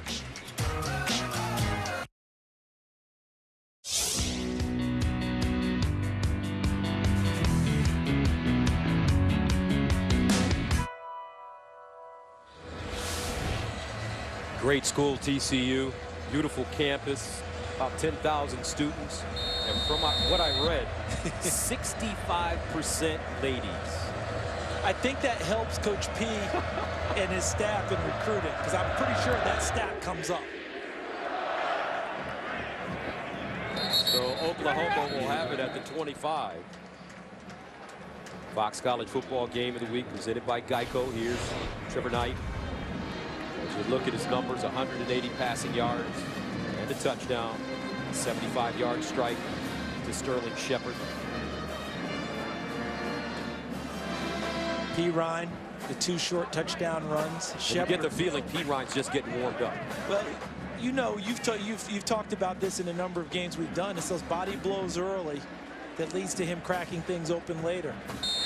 Will he continue to get the ball like that and continue to have that opportunity? And remember, the biggest throws Trevor Knight's made in this first half have been on first down. Alex Ross in the game at running back now. Here's Knight throwing on first down, sets up a screen looking for Ross. That's really well covered there. Davion Pearson, the defensive tackle. He noticed what Ross was doing and attached himself to him and was running down the line of scrimmage with Ross.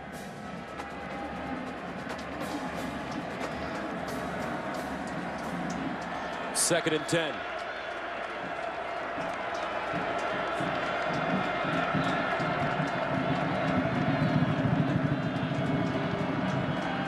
Trevor Knight wants to run it. All sorts of room. Knight dives forward and gets to the 41. After the 16-yard run, Derek Kindred with the tackle. Don't forget, coming up at halftime, Rob and the guys will take you around the world of college footballs. Upsets already. Now Knight lines up. Incomplete. No flag on the play. Shepard, the intended receiver. Kevin White right there defensively for the Horned Frogs. He got there at the perfect time, or maybe a little ahead, but he drew no flag. 24-21. TCU got off to a great start, 14-zip, but Oklahoma reeled them in. 2nd and 10. Alex Ross remains in the game at running back. Knight, near side, Blake Bell with the catch, and the bell goes it. Leans forward, and he's close to the first down. Kevin White, Paul Dawson combining on the tackle. Knight to Ross, and first down for Alex Ross as Chris Hackett comes up and makes the hit after the 5-yard gain. And they've got Shepard on the backside of the formation, all the receivers to the left side of your screen. Shepard by himself down here. If they want a one-on-one shot, they've got it in the sideline. Each team with a timeout remaining. Knight out of the pocket now, and he'll just get rid of it. That's incomplete. That one intended for Bell. If you're going to get rid of it where the safety doesn't possibly have a play on it. Make sure no one's got a play.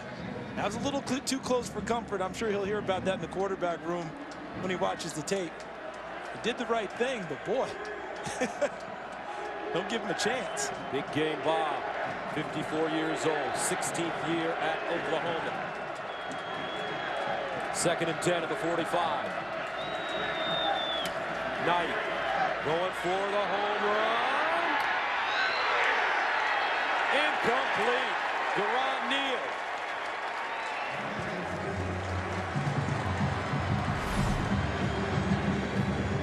Another well-thrown ball. Neal's got a chance and is contested by Anthony Tejada, and I'd have to take a look at that one because it seems to me he's catching it, fighting for it, and feet are coming down inbounds. If I'm Oklahoma, I'd want to look at that one. The ruling on the field was an incomplete pass. The previous play is under further review. Tejada contested the play. Watch, 11, he contests it, but Neal comes down with it. See, there's Tejada with a hand involved, but the hand goes away. Neal has it, and look at the feet. In. Completes the process of the catch. This will be interesting to see what the ruling is on it because, yeah, I think that this is a completed pass for Oklahoma. Our Mike Pereira has joined us. Mike, your thoughts on this play? I'm with Charles here. Here's the thing. You got to focus on the right hand with control because the feet, the 1 foot does get down. Now, there's a little bobble early, but the right foot comes down inbounds. Right hand stays on the ball, and then he maintains control when he hits the ground. I really believe you have to reverse this to a catch.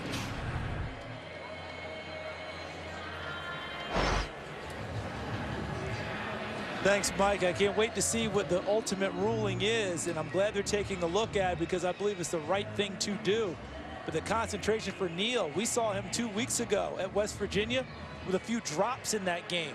And they talked to him, they always said he had good hands, but that night they were a little bit shaky. That catch, not at all. Terrific concentration hauling that one in, being contested by Anthony Tejada.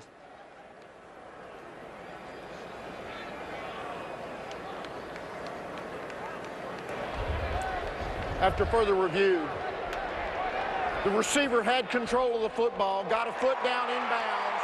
It's 1st and goal at the 4-yard line on the left hash. That's a 41-yard gain. On the snap. Bob Stoops will take it.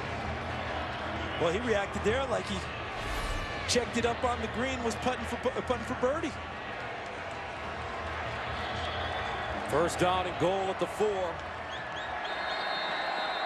Alex Ross in the backfield with Knight. Here's Knight to throw it, and Knight sacked. What a great job, Anthony Tejada. This is who, he's at the top of, to the left of your screen. He was over Deron Neal, and he came up what they call a corner or a cat blitz and got to Trevor Knight. Knight's got to get rid of the football. He's got to recognize that, throw it the general direction of the receiver, but over the sideline if he can't get a possible completion. He took a sack there that he really needed, that he really could not afford to take. Oklahoma uses its final timeout with 11 seconds to go. The beauty for Trevor Knight, they're nowhere close to being out of field goal position, but it changes your play call here for a possible shot at a touchdown. I think they probably get one more play here and then have to, if they don't get what they need, it's a touchdown. They have to kick the field goal. Josh Heupel knows that one thing they can't do is take a sack. I mean, for them, it just changed the whole play calling there. If he throws the ball away when he sees the blitz, they're still down in there, and it changes what you're going to do on the call. Now, you got to go to something deeper if you're going to try and throw it to the end zone. Second down and goal at the 15.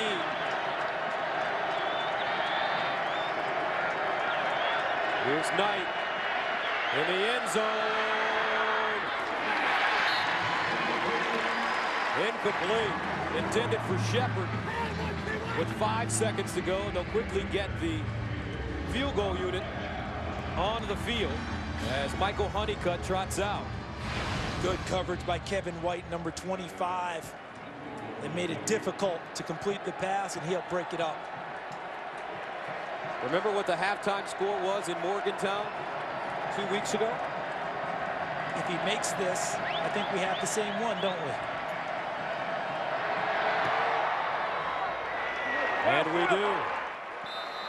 Into the first half. Oklahoma, TCU tied at 24. We send you now to the AT&T Fox College Football halftime. Here's Rob Stone.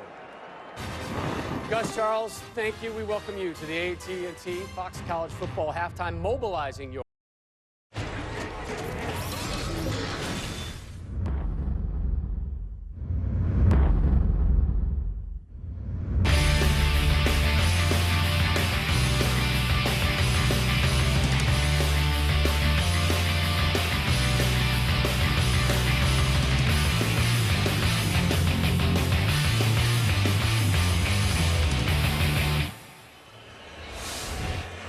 Welcome back to Fort Worth, and this is Fox College Football and our game of the week presented by Geico. Our halftime score, Oklahoma, the 4th-ranked team in the nation, facing TCU. We're tied up at 24 apiece. Gus Johnson along with Charles Davis. What a first half. A lot of ebbs and flows. Really were, and TCU came out not intimidated at all, excited about the challenge, jumped up, but then Oklahoma showed their championship pedigree and experience, kept coming back at them. And what a first half in terms of big plays. So let's give you 3 things that we learned in the first half. That's what you need to know. The Frogs jumped to an early 14-0 lead, came right at them. What has been missing in TCU offense? They've got it now. And then the Sooners coming back, Sterling Shepard. Big strikes downfield from Trevor Knight, the quarterback, and the half ends up tied up as they kept throwing blows at each other. And Oklahoma got the last big one in with a tremendous catch by Deron Neal, led to a tie game. And now here are the first half stats brought to you by Geico. Look at the offensive plays. TCU with their new up-tempo offense, 50 plays in the first half. Total yardage pretty even. 3rd down conversion, 7-11 for TCU. That's another big reason they're in this game where they are.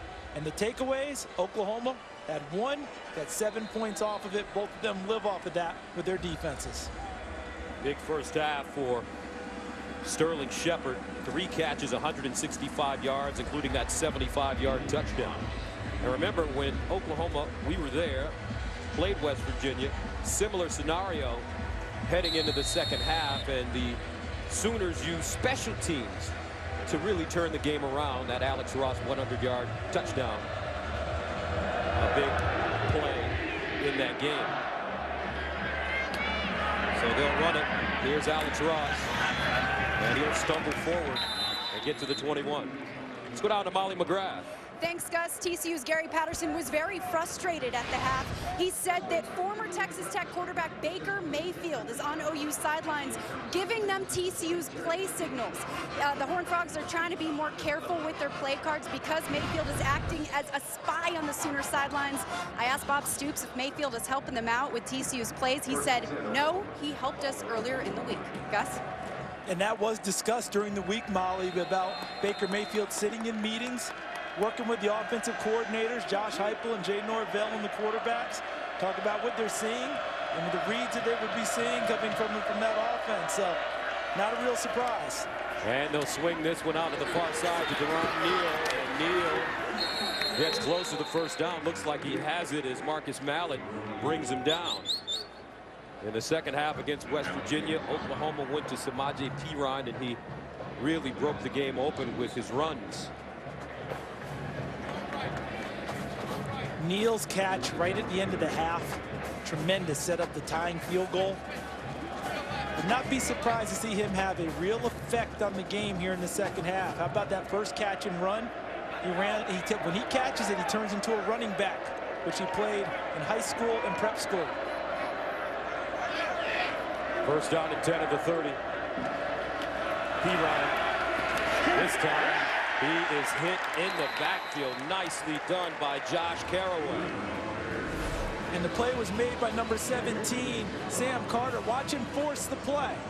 He comes upfield and makes Perine stop his feet in the backfield, which allowed Caraway and then Davion Pearson to finish him off.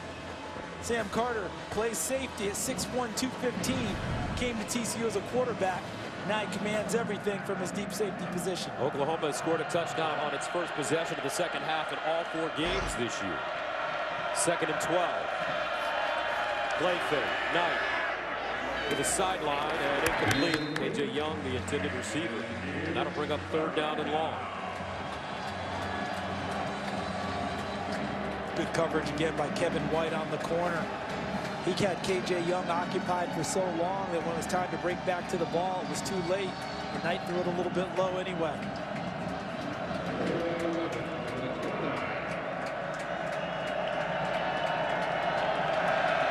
Third down and 12. They need to go to the 40 for a first down. Trevor Knight reversing. Knight turns the corner. Wants to run. Knight still on his feet. Looking for a block. He has a first down and more. 18-yard gain. How about the vision of Trevor Knight, seeing where the openings are? And as we talked about in the beginning of the game, this is not the ideal that Oklahoma had in mind. And the ball almost popped free on the tackle before Knight got it again. They really don't want him doing this much running.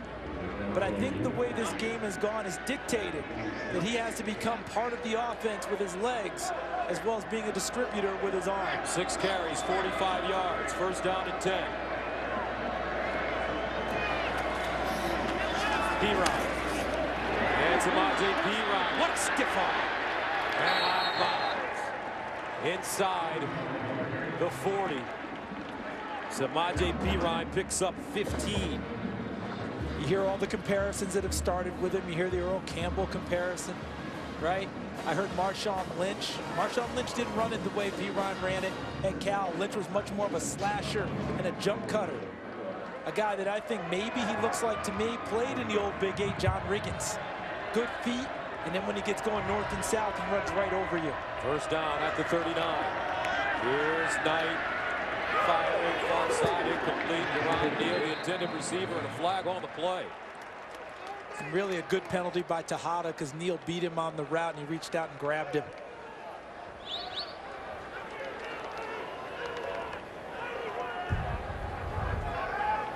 Holding. Defense, number 11. 10-yard penalty from the previous spot. Automatic. First down. Top of your screen, number 5 in white, 11 in black. You see he beat him on the faked the post and went back outside, and Tejada reached around and grabbed him around the waist. See, I like that in a defensive back. You look incredulous even when you did do it. You know, like what? How can you call that? It wasn't me. Come on, man. Come on, ref. Get with it. 10th penalty versus the Horned Frogs. First down at the 29. Opening drive in the second half for OU. Wow. That's what they talk about when they, you know that term, put his foot in the ground and accelerate it. And Paul Dawson was up for the challenge, number 47.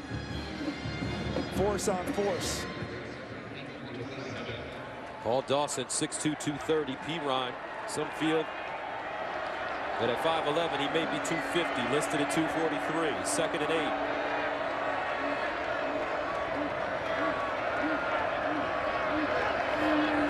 P-Ryan again. Ooh, another broken tackle. Samaje P-Ryan gets to the 24. And this is what happened in the second half against West Virginia. And what Molly McGrath told us in our private meetings, that she's talked with Samaje P-Ryan. She talked with him this week, and hope she doesn't mind me bringing this out. Samaje told her that he loves being the guy to initiate the contact, to initiate the collisions. You know, the old wants to be the hammer, not the nail, and that's what gets him going. Third down and 6 after that 2-yard gain. Knight wants to run again. Trevor Knight, first down at the 15. Josh Caraway hauls him down, but he gains 10.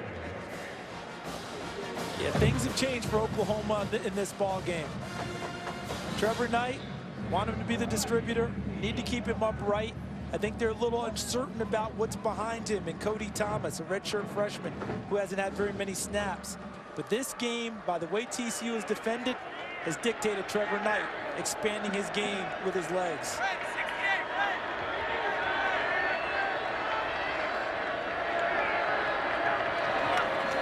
Play fake in the end zone. Shepard. Incomplete.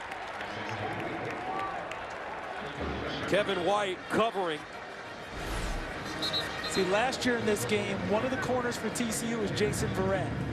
And he was a first-round pick of the San Diego Chargers. So essentially, whoever he was covering really wasn't in the game. Tonight, Kevin White is supposed to be Jason Verrett. And he's accepting the challenge that Oklahoma's giving him because they're not shying away from him, as most teams did with Verrett last season. 10th play of the drive that started at the OU 20. Second and 10. Knight, quarterback draw with blockers, gets outside, almost lost it, but falls on it at the 6. Second time this drive, the ball's come free on Trevor Knight. The first time it got popped and he bobbled it and caught it in the air. This time he lost it on his own. That looked to be his thigh or his knee while he was making the move, popping the ball free.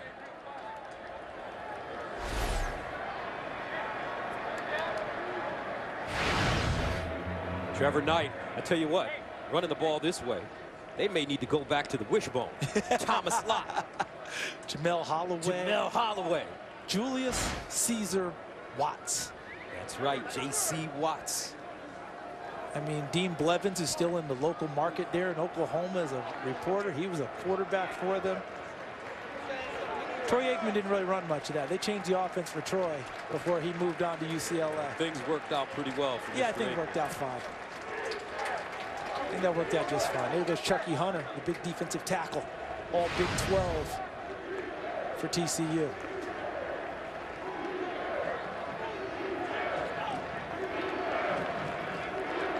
Last guy I'll mention, you remember Jack Mildren? Ran the wishbone for Oklahoma, later became lieutenant governor. So, you know, they always talk about in that state is head coach, quarterback, then governor. Third down and 2, big third down for Oklahoma at the 17. P-Ryan, the deep back.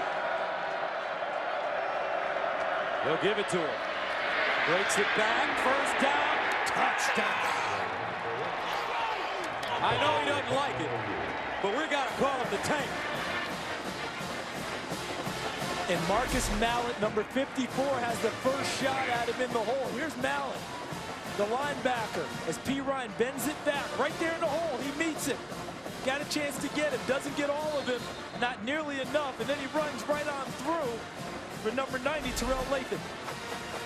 Third touchdown rushing of the day for the true freshman Samaje Perine, and Oklahoma scores again on the opening drive of the second half. The Sooners taking their first lead of the game, and Josh Heupel says it's about to get physical.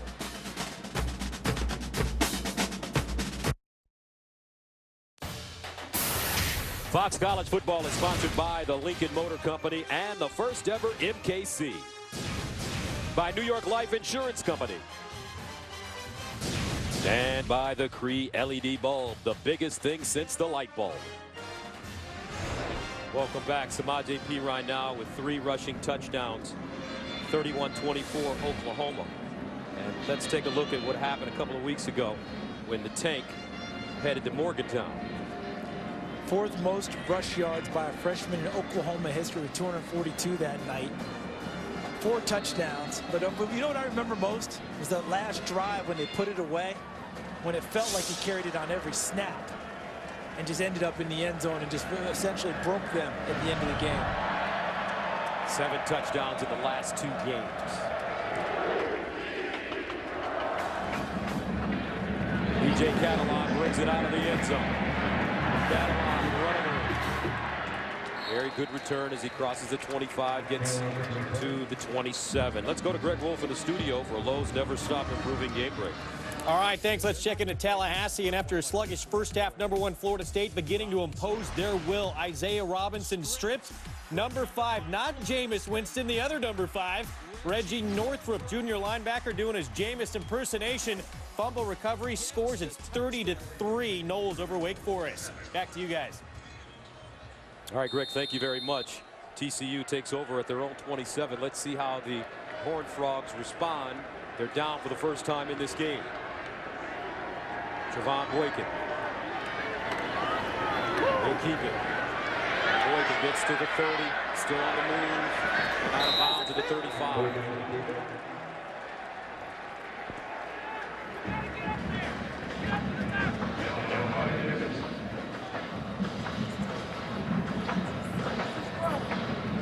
Seven-yard gain. Second and 3.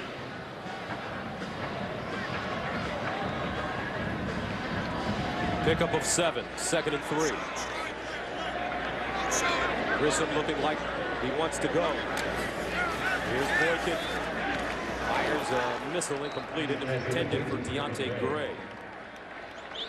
Think he had a little effect there? I think he did. Just what you called. Looked like he wanted to come towards the quarterback. He did. And Boykin double clutched before he threw the football and was a little off target. 3rd and 3.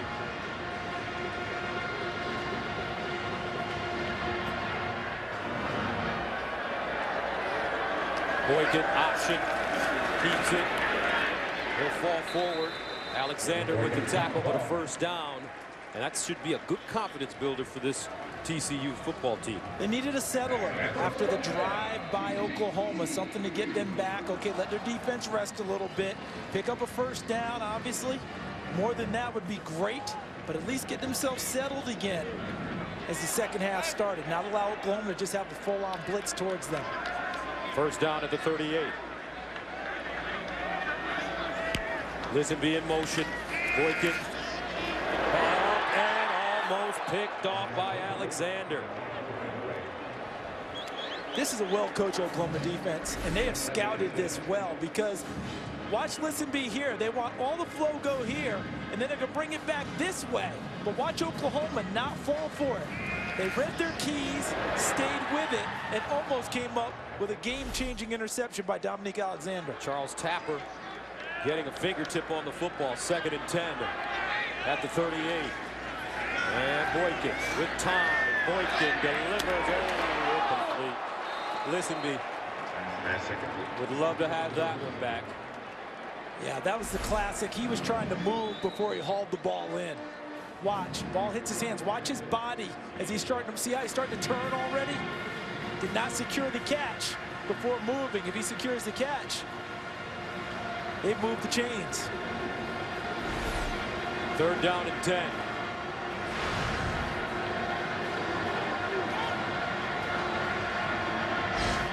Could come right back to him. This boy can look at that way. He's got him. Nice move after the catch. First down at the 41.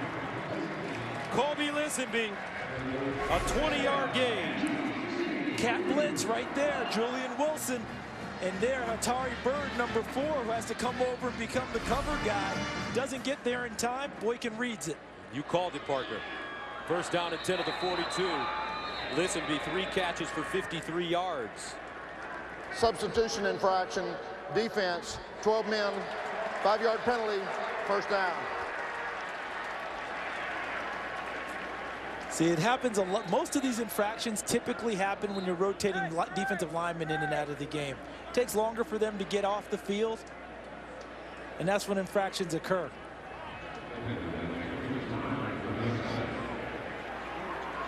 First down and 5, diamond formation. Catalan, the deep man. They give it to him. Catalan.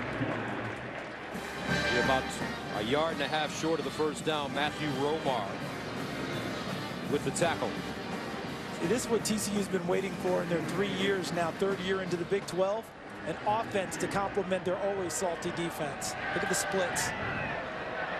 Second and 1. Catalan again. First down.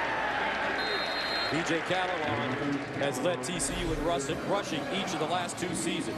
Look at the gap in here and here. And all they're doing is creating natural running creases, because earlier in the game when they did that, what did they do? They threw the football.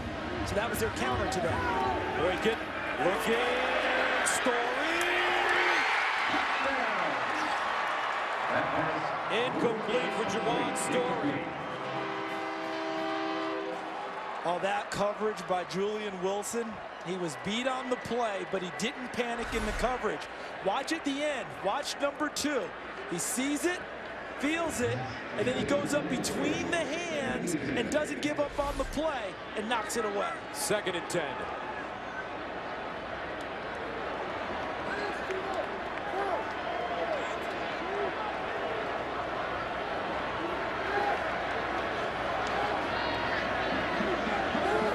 Boykin. Over the middle. Touchdown, Deontay Gray. 29 yards.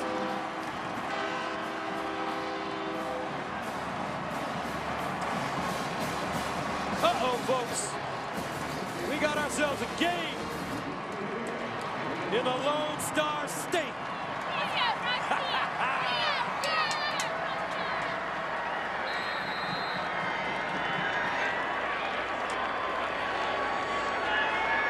Overgrown in for the extra point.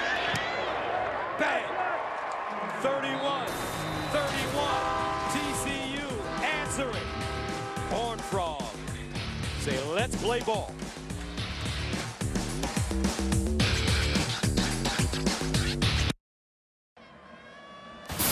Fox College Football is sponsored by Smith & Forge Hard Cider. Built from apples, built to refresh, made strong. And welcome back. The game drive summary, 10 plays, 73 yards. Gray with the 29-yard touchdown catch. Boykin just playing lights out football this entire season. And it shows the evolution of Gary Patterson as a head coach. Did not have offense in the first 2 years in the Big 12. He came around and said, give me some offense to help my usual excellent defense. Overchrome since that's when out of the end zone. But here comes that young man, Samaje Perine. We said he was just getting warmed up. The second half is usually his half. We'll see if it continues next.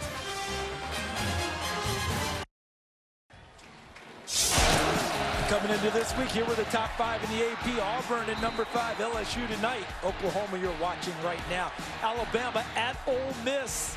They were winning last. I saw Oregon went down Thursday night at home against Arizona, and Florida State having their way with Wake Forest right now. But boy, what a week it's been already. Teams that have lost. Oregon, we mentioned. Texas A&M lost today, and BYU lost Friday night. Alex Ross in the game at running back. And he'll run it on first down on the last drive, the scoring drive for OU. It accounted for 80 yards, 60 yards rushing, 10 yards passing, and 10 yards in penalties. Oklahoma trying to share the load with the running backs. Alex Ross getting this series to begin after P. Ryan finished off the last one. 2nd and 10. Knight under pressure. Knight out of the pocket and a step out of bounds at the line of scrimmage. So that'll bring up 3rd down and long for Oklahoma. His elusive quarterbacks drive you crazy as a defender. Paul Dawson thought he had him dead to rights in the backfield. And Knight skipped around him and hot-footed it towards the line of scrimmage. 3rd down and 10.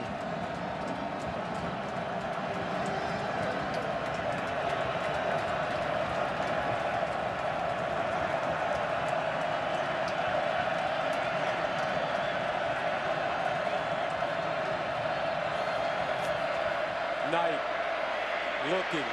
Blake Bell falls down. They throw it in that direction and right out of bounds.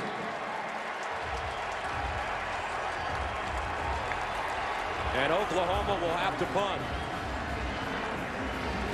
They rotated. TCU does. You see Trevor Knight come off the field a little gimpy. But they rotated to what they call cover 1, which is man coverage with a free safety in the middle. And the Oklahoma receivers could not win against the man coverage downfield of TCU. Cameron Eccles-Looper at his own 30. End-over-end kick. And it will be downed at the 38. So coming up, Trevon Boykin. He's been wonderful today. Back on the field to lead the Horned Frogs on offense. Get his team going in his first year. Big win at Stanford, then they turn around and fall at Boston College. 1st down and 10 at the 39. Here's Boykin. Looking. What time? To the sideline. That might be the best throw I've seen all season. What a throw. Listenby with the catch. But he threw that one all the way across the field. Backside hash mark all the way to the opposite sideline before Julian Wilson could get there. And Listenby, good field presence, gets the foot down. Now they go to the opposite side. Johnson. This is what Gary Patterson envisioned when he made the evolution to this offense and what he was doing. Tired of seeing his defense just hang in there and offense unable to score points in the high-flying Big 12. Made the move with coordinators and the quarterback. 2nd and 4. And this time it's Catalan! Flag on the play, though.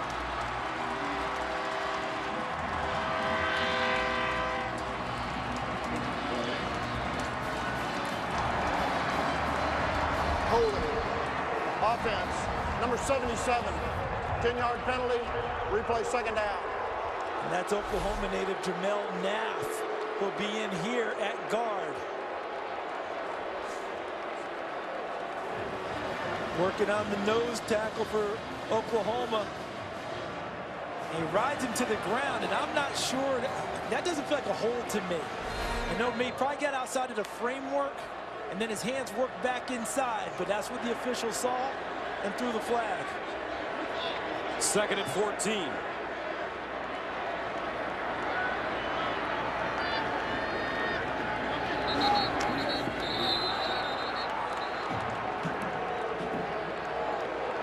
See, that was that letdown that led him to another penalty. False start. Offense. Number 59. 5-yard penalty. 2nd down. You know, partner, touchdown, euphoria, penalty, letdown, lose concentration a little bit for Boulanger. The left tackle gets the penalty. See, we know Gary Patterson, great guy. Right there, that's Coach P. Different man. Coach P goes to work on the weekends. 2nd and 19 at the 45.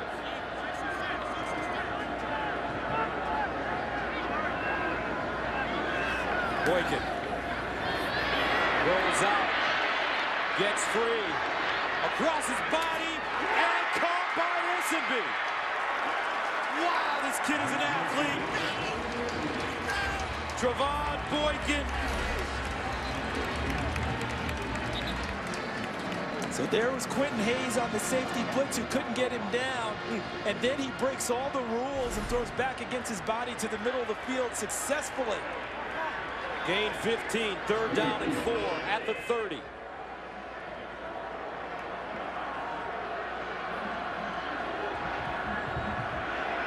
Aaron Green in at tailback. They give it to him, looking for the first down, and he has it. Right now, this TCU offense just leaning heavily on the Oklahoma defense. And this feels like a shot play time right here, Gus. Where Trevell Boykin takes a shot downfield at the Oklahoma secondary. Story, the receiver at the bottom of your screen. He's a big kid, 6'4".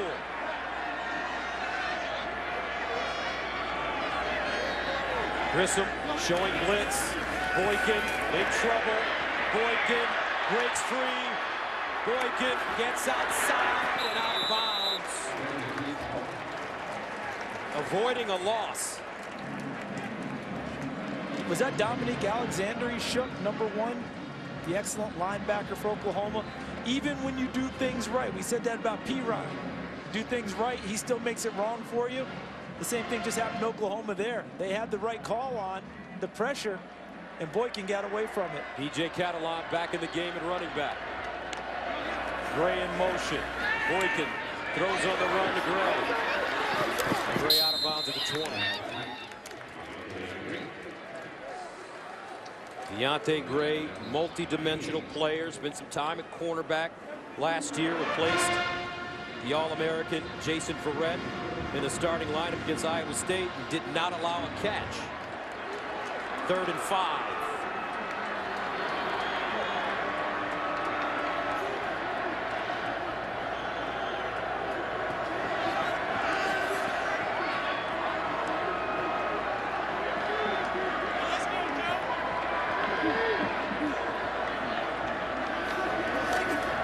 Now it's Catalan.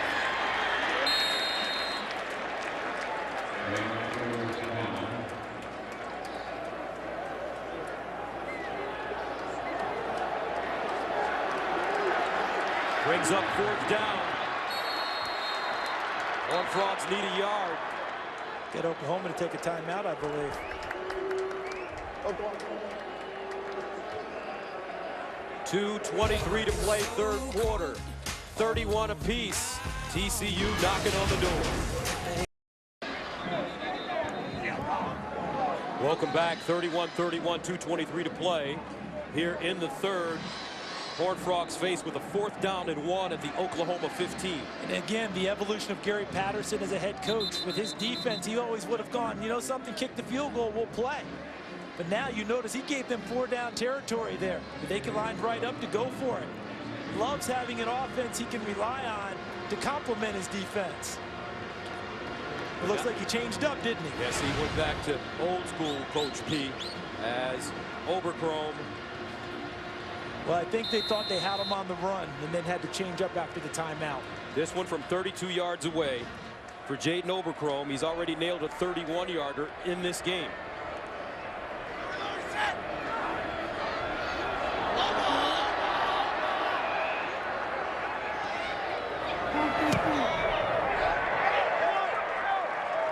And he missed it.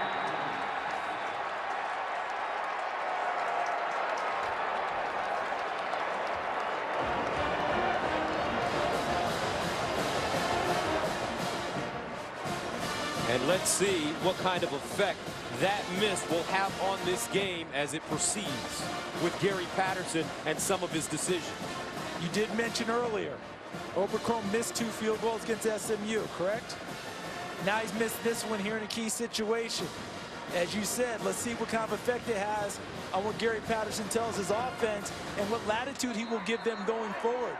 Maybe the next time after a timeout, it's not the field goal, they still go for it.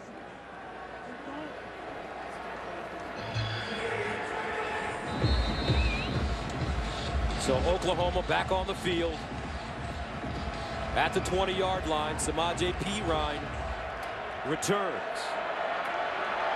15 carries, 57 yards, 3 touchdowns.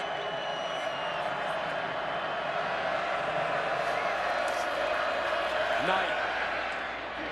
And that one thrown high. Deron Neal, the closest man to the football. When I was playing, our defensive coordinator used to treat missed field goals. He used to call that just like a turnover, sudden change. What are we going to do, defense? Let's get out there and slow things down, stop them, change the momentum, because typically you miss a field goal, there's a deflating effect on your team. He always wanted us to make sure that didn't happen on the defense. Gary Patterson's the same way.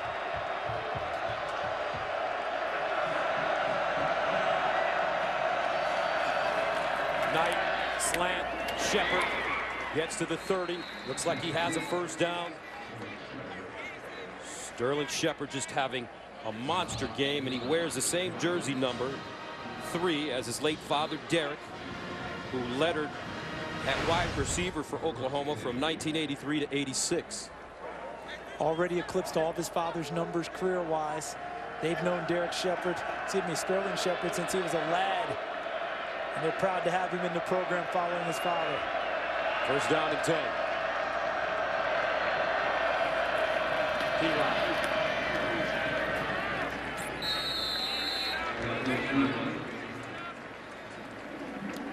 You know, we haven't talked much today about this big, monstrous offensive line of Oklahoma that had such an effect on West Virginia.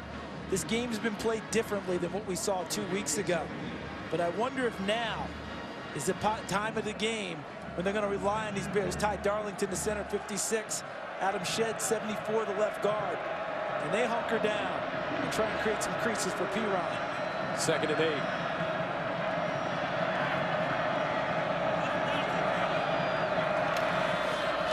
Knight, incomplete. Is that tipped? Is it whistled through?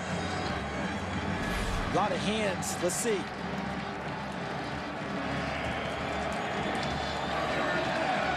Yes, it was. Right there. Who was that crossing? Was that Chris Hackett, number 1?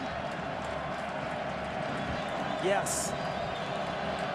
Hackett coming across formation to knock it away. Big moment here for the TCU defense after they missed the field goal to get off the field in this situation. 3rd and 8. Knight firing. Neal incomplete, and Oklahoma will have to punt it away. They missed an opportunity there because it appeared that the coverage men bumped each other off of the route, and Neal sprang out of it. Watch here in this stack. Neal 5, see? 17 and 11 collide. And he missed on the throw. Jed Barnett inside his own 20. And fair caught at the 24. Let's go to Los Angeles for a game break. All right, thanks. Let's check in Austin, Texas. Baylor's potent offense has been awfully quiet today, but not anymore. Bryce Petty finds Antoine Goodley 30-yard score. Bears would add another touchdown. Number 7 Baylor leads Texas 21-0 fourth quarter. Gus, Charles, back to you. We haven't seen that game, but I bet I know what's going on. Texas has fought and hung in there as long as they can. Defensively, eventually you wear out when you're not getting the support of the offense.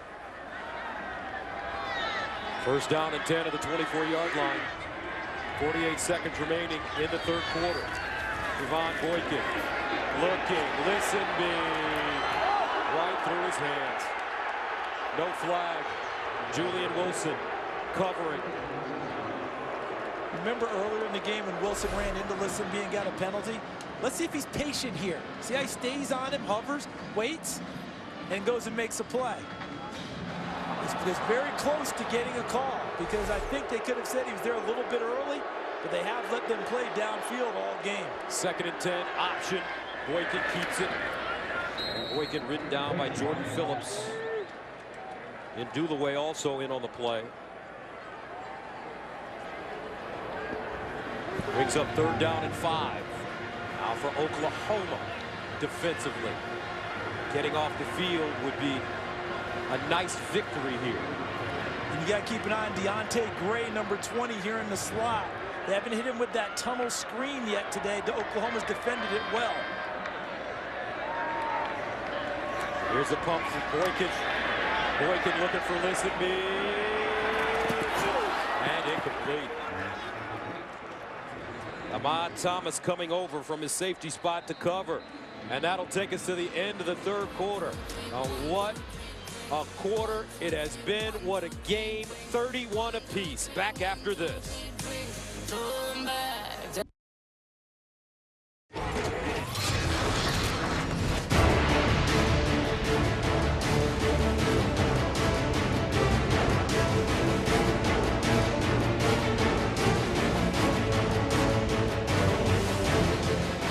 Welcome back to the Fox College Football Game of the Week, presented by Geico.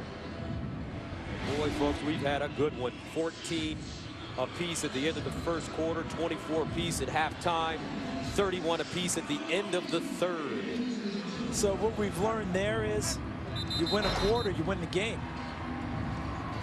I mean, that's what it comes down to. Ties all the way through. As we look at the game summary, Trevon Boykin, as you pointed out, has had quite the afternoon. 12 penalties for TCU, a season high. That happens a lot when you play better opponents. And they force you into some errors. TCU punting it away. And out of bounds at the 37, a 33-yard punt. We'll stay right here. That one may have gone off the side of the foot of Ethan Perry. No doubt about that one. Did you notice Coach Patterson came down, looked at him, and didn't say anything? Held himself in check there. But that boy, you know, as a defensive coach, he's on the headset right now. We got to work with these punters now. You got to help us with field position. It's a tough one by Ethan Perry. After the last series, Trevor Knight limped off the field. Looks like he's okay. Knight, 8 of 21, 250 yards and a touchdown. He's had a knack for the big plays in this game.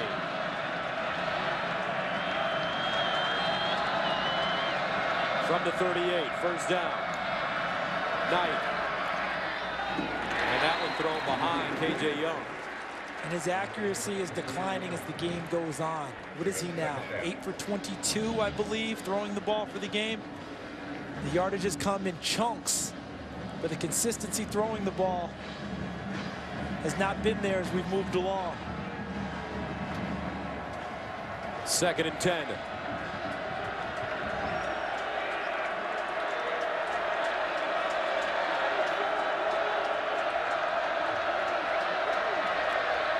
Knight sets up a screen. P-Ryan. And P-Ryan knocked out of bounds at the 45 by Chris Hackett. Best move Hackett can make there. You notice he went as low as he could on P-Ryan. Otherwise, P-Ryan's feeding him his pads in the open field, going straight ahead. 3rd down and 2.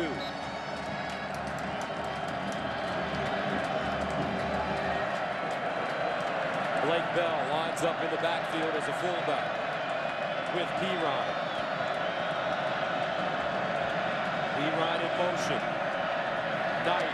Oh, picked off! Dawson, what a play! Paul Dawson, touchdown, home front! Woo!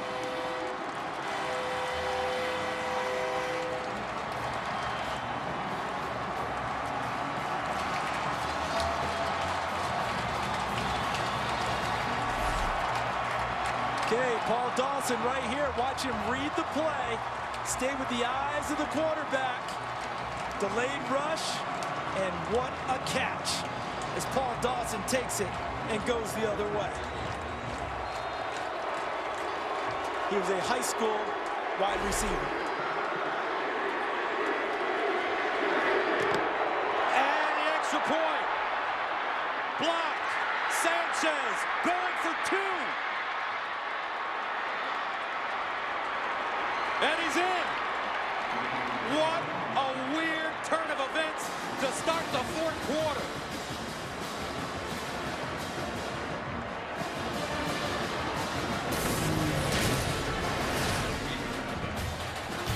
The interception first by Paul Dawson.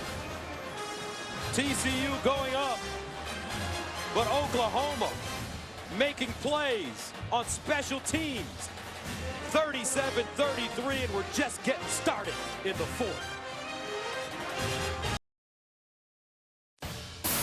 Fox College Football is sponsored by Mazda and the Mazda 6. By DirecTV. If you call yourself a sports fan, you gotta get DirecTV. And by Geico. 15 minutes could save you 15% or more on car insurance. 37-33, our score. And this 4th quarter has started with a bang. Paul Dawson with the interception, pick 6. And then the blocked extra point. Zach Sanchez takes it in for 2. And for Oberchrome, after 100 PATs in a row, he finally has one blocked. Jordan Phillips, number 80, is one who got it. He lined up over the center, and you know you cannot hit the center in an extra point field goal punt deal until 1 second has passed. But what he did is he slid by him, went through the gap, and made the block, and Sanchez picked it up and went the distance. Oberchrome kicking away. Line drive. They're going to keep it out of Alex Ross's hands. Ball picked up at the 25. And downed at the 30. Let's go to Los Angeles for a game break. All right, guys, we love our college football, but we also got playoff baseball underway on Fox Sports 1. Giants, Nats, Game 2 NLDS, Anthony Rendon. 2-out RBI single to make it 1-0 Nats. That's where it stands. Bottom of the 4th as the Nats try and even the series with the Giants at a game apiece. Gus, Charles, back to you. Not easy keeping up with the Giants. They know what the deal is in October, and since 2010, they've won the World Series, if I'm not mistaken. In 2010, 2012, it's an even year. Could it be the Giants again? Right now, Trevor Knight has a football at his own 31, the 4th-ranked team in the country in a dogfight. Knight under pressure and dumps it out of play. He threw that one in the stands and a flag. And it was in the coverage area of Kevin White, 25, and Sterling Shepard, 3. Deep downfield.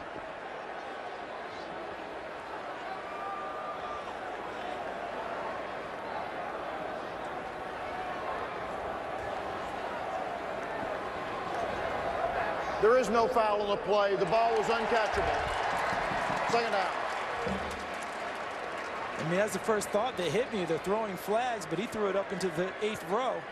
I didn't know that there was any play to be made there, so flags got picked up, as was explained to us by Mike Deefy, our referee.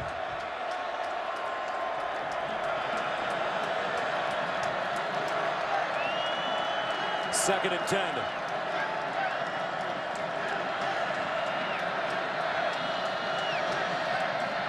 Knight off his back foot. Right now, that ball is sailing high on him a whole lot, Charles. You mentioned the injury a little while ago. Could that have an effect as he's not able to plant and drive? I'm looking for something that's changed his accuracy as this game has gone on. Because just what you noted, the last few throws have all been high and away. He's 9 of 26. 258 yards. 3rd down and 10 to the 31. They need to go to the 41 for a 1st down. Knight steps up and sacked. Davion Pearson lowering the boom. And they are starting to believe in Fort Worth. But when you have that much time and you can't throw the ball and a sack occurs, you can look downfield and find out why. Where does he throw it? Tejada, number 11 on Neal 5.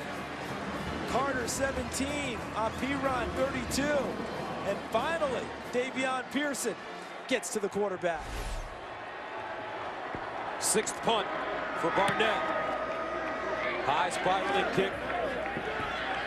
And this one will be returned by Echols Looper. A 49-yard punt and a 6-yard return. Coming up, the TCU offense with the ball and the lead, 37-33.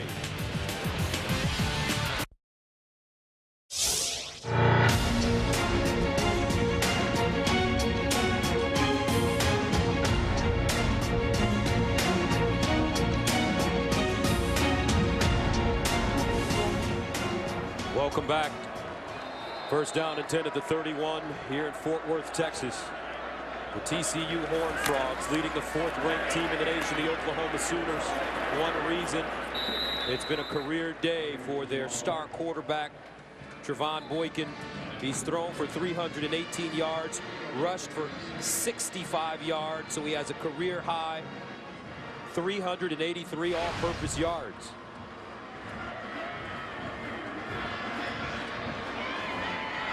Second down and 8.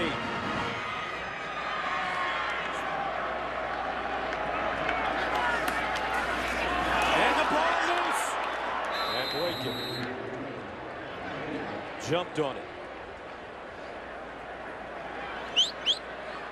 They always talk about winning on 3rd down. Well, how do you win on 3rd down? You set yourself up on 1st or 2nd down. And TCU just gave Oklahoma a big opening on 3rd down to win. 3rd and almost 12.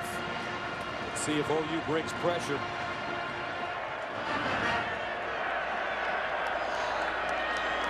Boykin dances out of the pocket. Tried to square his shoulders. And goes out of bounds as he crosses the 35. What a huge series for the Oklahoma team, because the defense, with an opportunity for TCU to really put a hammerlock on things, the defense got off the field and gets to turn the ball over back to their offense. Ethan Perry, though, shanked his last punt. Gary Patterson needs a better delivery from his punter. If he took the look that Coach P gave him back out onto the field here, he won't shank this one.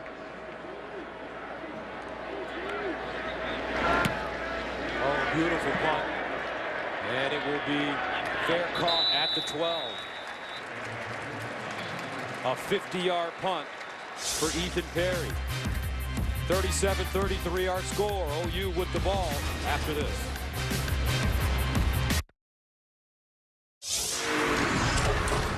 Handoff, Williams running left side, has a hole. Watch out, forget about 5, touchdown Sooners. Handoff play, runs left, cuts up the middle, has room to the 40. It's a race for the end zone. 10, 5, touchdown Sooners! Very competitive matchups between these two teams over the last couple of years. First down and 10 at the 13 for Oklahoma. Perine. And Perine picks up a first down as he gets to the 24. Defenders just bouncing off him. He may be a freshman, but I think he's got to take on the mantle of being a senior right now.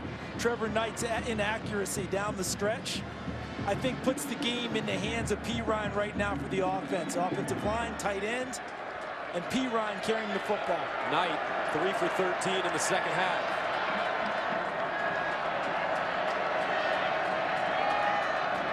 Perine gets outside, lowers the shoulder. Dawson with the tackle, but Samaje Perine gaining about 5. To the first half, 6 of 13. Tremendous yardage. Second half, he's half of that. Completions, same number of attempts. Negligible yardage. 2nd and 5.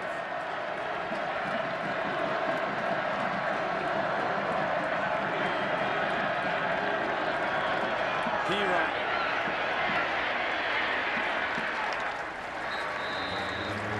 Marcus Mallett defensively. That'll bring up a 3rd down. A massive third down for Oklahoma. Sooners need 2. I don't think they can go this entire drive without Knight hitting some passes. But the bulk of it will be, I believe, number 32 carrying it. And that offensive line, can they get push? Now Blake Bell lining up in the backfield with Knight and Samaje Perine.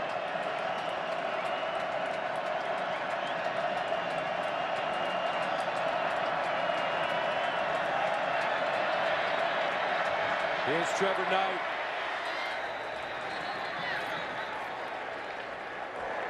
Prior to the snap, delay of game, offense, 5-yard penalty, third down. I don't know if the call's coming in late. I don't know if Trevor Knight just lost track of the play clock. But 3rd and 2 changes your whole play call when you have to go to 3rd and 7. 3rd down and 7 at the 27. Now it's back in Trevor Knight's hands.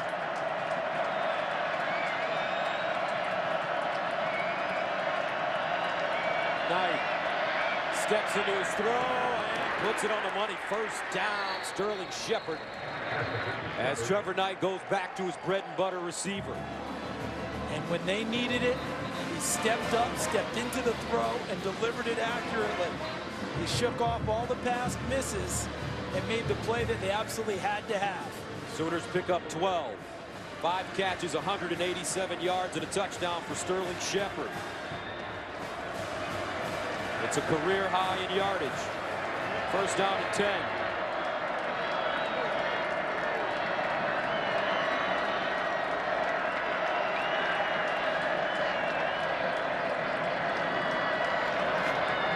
Perine gobbled up behind the line of scrimmage by Paul Dawson. Dawson comes from the linebacker spot. Remember the interception? He read that one. This one he reads it as a running play.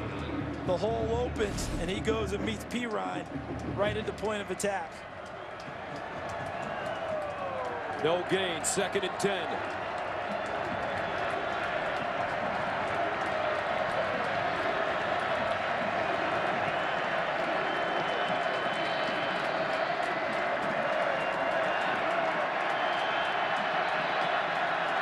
And a timeout by OU. Sooners offense dazed and confused. Under 8 to go. Fox College Football is sponsored by Dr. Pepper. Here's to a one-of-a-kind season. Dr. Pepper, always one of a kind. And here is today's Stat Tracker brought to you by Domino's. Javon Boykin, the quarterback for TCU, a career day, throwing it and running it. Samaje Perine, the tank, 3 touchdowns on the ground. And Sterling Shepard, every catch he makes, big yardage. They rise to their feet. Here in Fort Worth. 2nd and 10. Knight, Neal with the grab, but he goes down immediately at the 44. Sam Carter with the tackle. 3rd down and 5.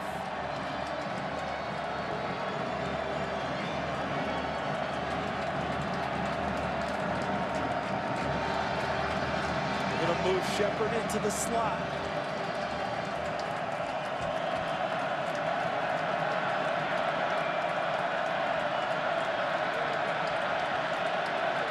Knight looks in his direction. Almost picked up by Marcus Mallett. It went right through his hands. Well, they had it figured out, didn't they? In our time with Gary Patterson, all he talked about was we always will have someone over the top or underneath Sterling Shepard. Well, it hasn't worked all the time today. Shepard's created a number of big plays. But on that one, Marcus Mallett ran the route with him and nearly came up with a 2nd interception on the day for TCU. Jeb Barnett punting from the 30. Cameron Eccles Looper back deep inside his own 15. Echols Cooper allows it to go over his head and into the end zone for a touchback. This game was tied at 24 at halftime. Let's recap the second half. OU came right out to start the second half. P. Ryan blasts into the end zone. But TCU, with their newfound offense, Deontay Gray goes in for a touchdown, and then later on, Paul Dawson, a high school and junior college wide receiver turned linebacker, pick six, and puts TCU ahead now, 37-33 as we go down the stretch. Oklahoma with 1 timeout remaining. TCU has all 3 timeouts. They'll start from the 20.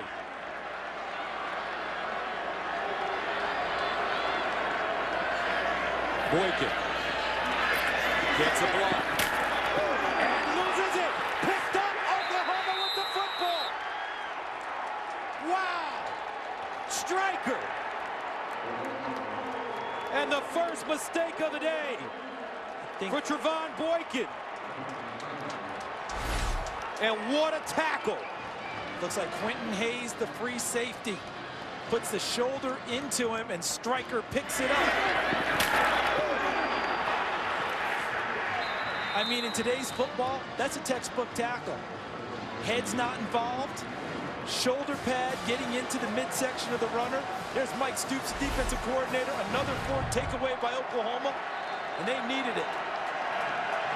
First down and 10 at the TCU 21.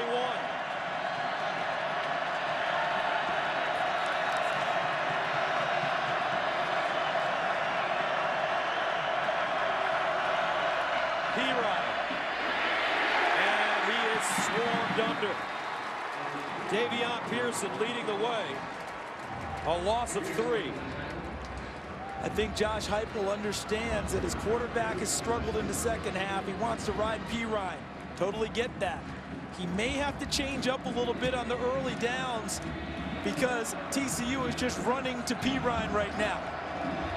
May have to do a little play action and get away from it. 2nd and 13.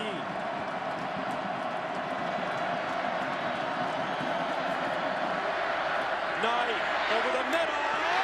Intercepted. Hackett.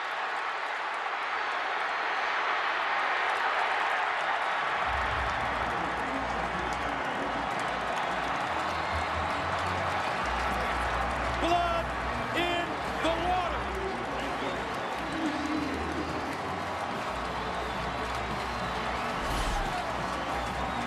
Here's Hackett. Watch him drop into the coverage here. And is able to make the play. Sees it all the way in front of him. And steps right into the path for the interception. And what has happened most of the second half with the balls that have been thrown by Trevor Knight, Gus? They've sailed enough a number of times. This one sailed a little bit past Sterling Shepard. Hackett was there to take it in. 2 turnovers in 3 plays. Horned Frogs with it at their own 34.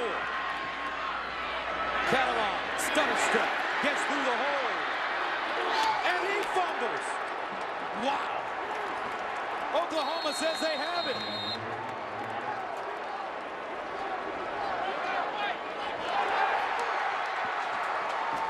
And they do. Gino Grissom on the bottom.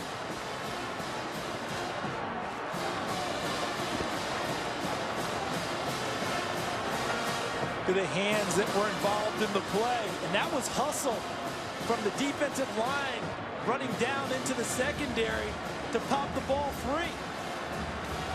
And Ahmad Thomas, 13, was popping at him from the back.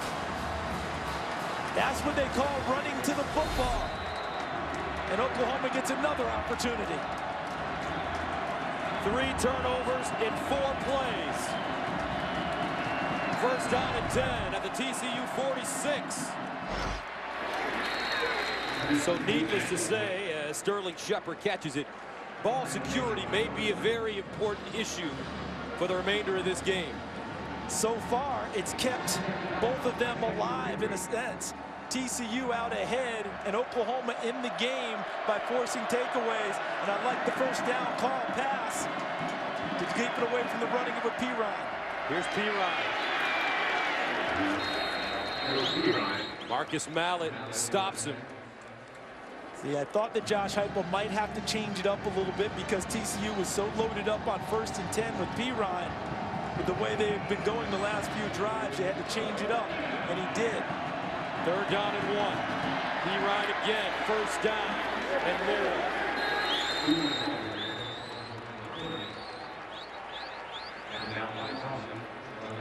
Field goal won't be good enough. They're down 4. It's been a week of upsets in college football. Oregon going down at home to Arizona. Texas A&M losing to Mississippi State today. Pirine. Alabama in a dogfight with Ole Miss. And now the 4th-ranked team in the nation, the Oklahoma Sooners, with 1 timeout left, under 5 to play, down 37-33. Pirine off the field now. Alex Ross into the game for Oklahoma at running back. Trevor Knight.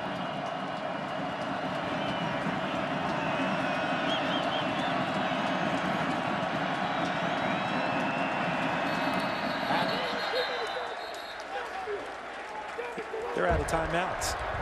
Oklahoma. Wow.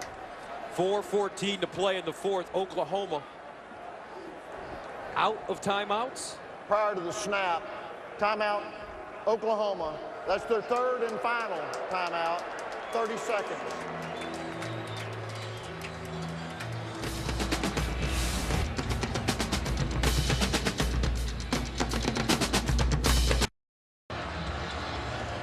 (37-33). TCU 4:14 away from upsetting the 4th-ranked team in the nation, the Oklahoma Sooners. But OU with the football at the 27. 2nd and 6. Trevor Knight has been shaky in the 2nd half, but he's managed to make big plays in this game. No timeouts now for OU.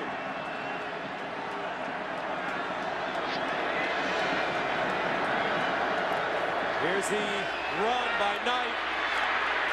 And Knight chopped down. He will not pick up the 1st down. Darren Kindred stopping it. How about Oklahoma out of timeouts, trying to make their substitutions and get the right personnel in the game. Fortunate to get that play off before the play clock ran out. Pirine and Blake Bell back in. And this is 4-down territory, guys. There's 2 plays if they don't get this one. Shepard splits wide. He's at the top of your screen. Neal at the bottom. 3rd and 2. Knight keeps it. And he's close.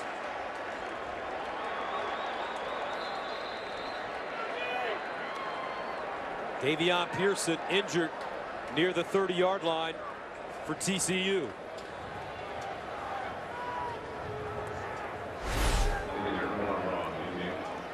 Crowd reacted because they swarmed Pirine and met him in the backfield. But Knight pulled it on the option, and a good tackle by Ranthony Tejada, number 11. As he gets near the unofficial 1st down line, the ball's behind it when he hits the turf.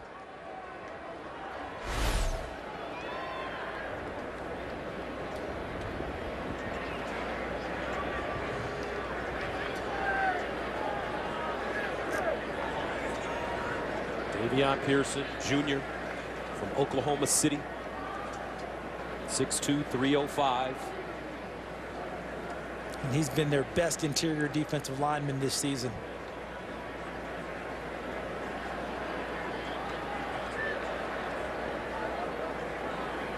Well, we're at your favorite time again, partner. 4th and short.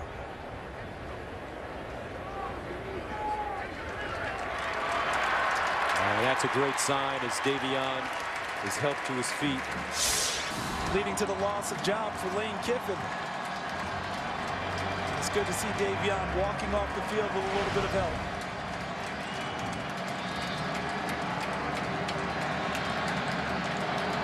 All right, here it is. Last time they did it, they went P-Ryan, power set, and put their eggs in that basket. Expect TCU to sell out and play man coverage. 4th down and 1.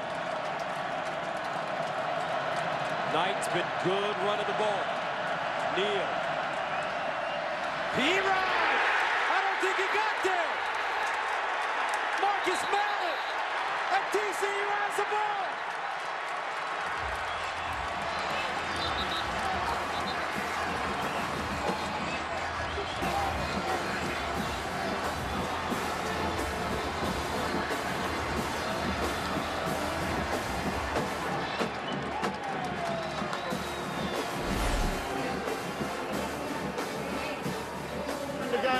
First down. Mallett, 54, through the gap. Submarines P-Ryan. The ball came free. Let's see, there's the hit. It came free after he was down. But Mallett, with the submarine play, finishes things off.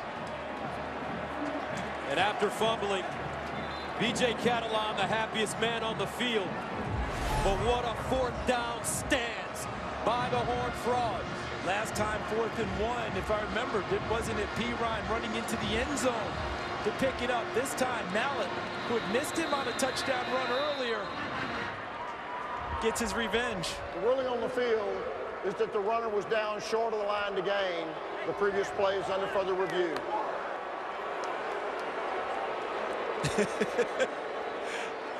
Coach P's like, why are we reviewing that? We got a big-time stop. Look at Mallett, 54. First guy to meet P-Ryan. I don't think there's any question he didn't get where he needed to for the first down. This should be first down TCU going the other way. You see the unofficial line to gain would be the orange line or the yellow line, and the blue line would be line of scrimmage. He didn't get there.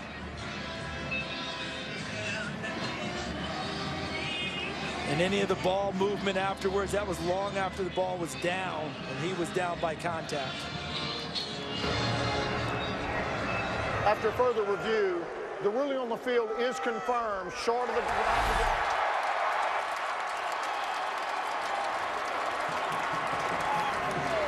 Oklahoma came into Fort Worth 5-0 against TCU in their hometown.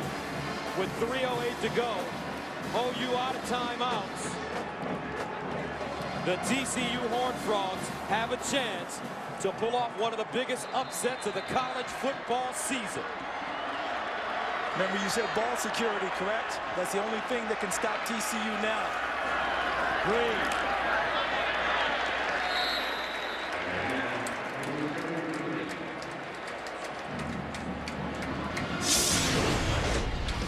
One more look at how we got here.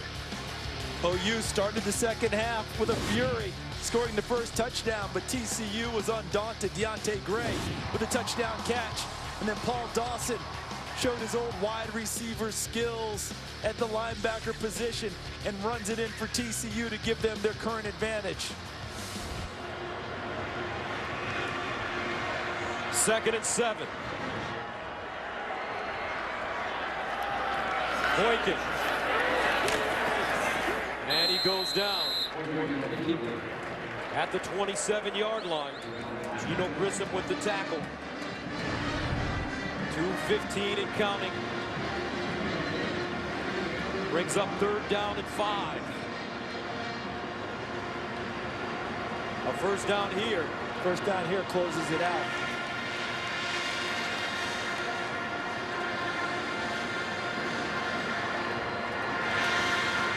You have to snap it right around the 140 mark. A little bit before that. Green. And he goes down at the 30. Will not pick up the first down as Jordan Evans comes up and makes the hit.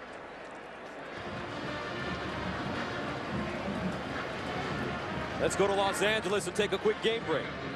All right, thanks. Let's go to Oxford, Mississippi. Number 3, Alabama trailing Ole Miss 23-17. Final drive, Blake Sims to the end zone. Simquez Golden called an interception on review. And they storm the field in Oxford. The Rebels now 5-0 as they beat number 3 Alabama 23-17. Gus, Charles. Number 2 goes down. Oregon to Arizona. Number 3 goes down. Alabama to Ole Miss. And now number 4 is a minute away because TCU has a 37-33 lead. Look at this. Could there be a bigger day in a state than the state of Mississippi? I mean, you start Thursday with Oregon losing at home to Arizona. Alabama, as you noted, Gus, at Ole Miss just loses. Mississippi State wins at home against Texas A&M. Stanford on the road at Notre Dame, 17-14. Wisconsin, Northwestern puts together back-to-back weeks. And BYU loses not just a game against Utah State, but their quarterback, Taysom Hill, for the season with a broken ankle. They had designs on getting into that New Year's Day 6 bowl situation. Wow.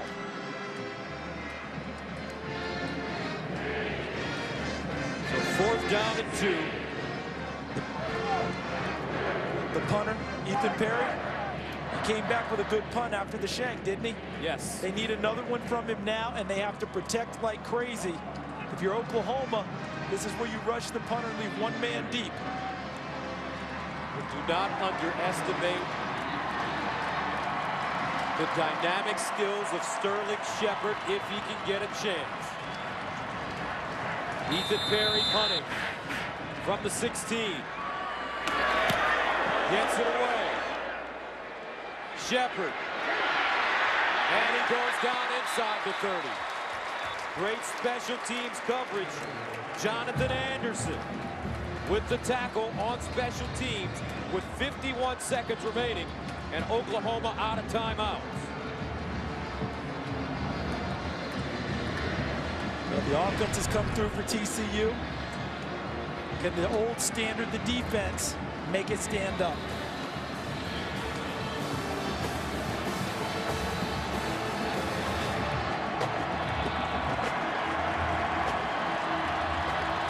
First down and 10 at the 29. Trevor Knight has done well, especially in the first half, with the long ball. Knight checks down Ross. And Ross stopped by Paul Dawson near the 35. Clock stops as he gets out of bounds at 45 seconds.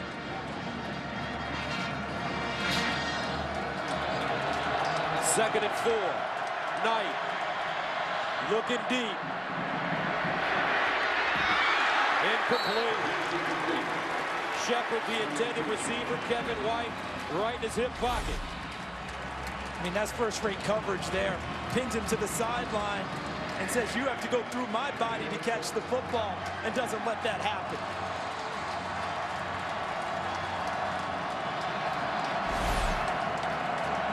Third and 4.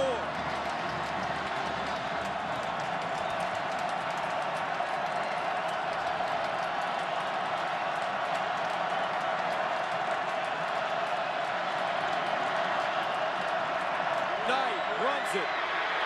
Lost it. Goes down. Chucky Hunter with the tackle. Clock still running. 4th down. 20 seconds. Knight. Out of the pocket. Throws. Caught by Shepard. And Shepard goes down at the 45 with 7 seconds. Clock stops on a first down. This one he's got to probably spike it right here. With 5 seconds remaining. Yeah, it's pretty obvious now. He's got to get back there and throw it to the end zone. What Oklahoma's going to do now, I'm sure, is put in any willowy type receivers. So Jeffrey Mead, number 15, a 6'6" freshman from Tulsa, is going to come into the game. 0 catches on the season, but they need his length on the field. What could be the final play of the game. 5 seconds left. Knight gets room. lets it go. And that's it. TCU upsets the number 4 team in the country as they beat Oklahoma 37-33.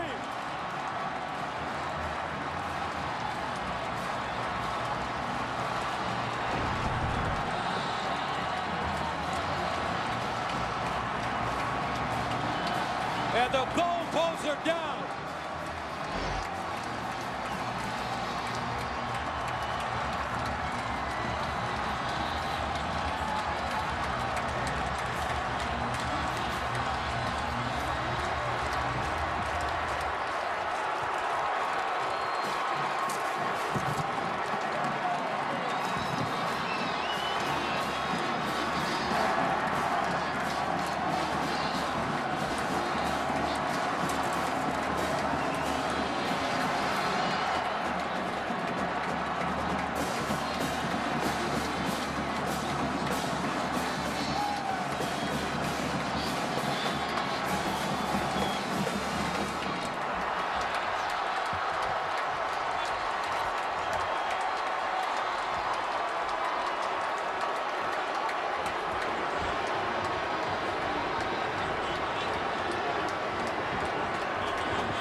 And our Molly McGrath is on the field with a happy Coach Patterson.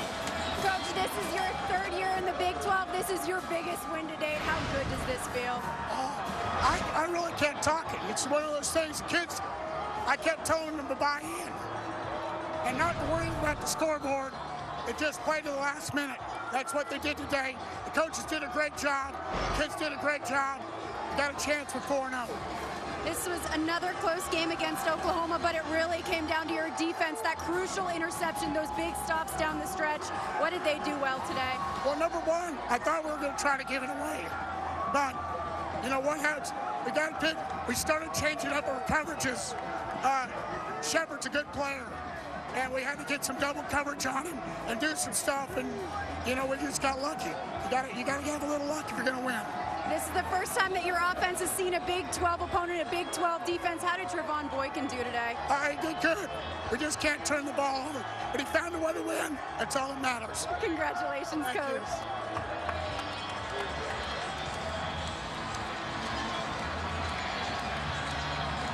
You. 37-33. The final score, TCU upsets 4th-ranked Oklahoma. The Horned Frogs remain undefeated, and what a signature win for Coach Patterson being in the Big 12. Went to practice on Thursday, watched them. Felt something from Coach P then. Went to our meeting with him on Friday. You remember that twinkle you noted during the game? It was there. There was something. He had that little half grin like he knew something about this Saturday that the rest of the country didn't know. And his team played to that feeling today. In the Big 12 now, they're a factor.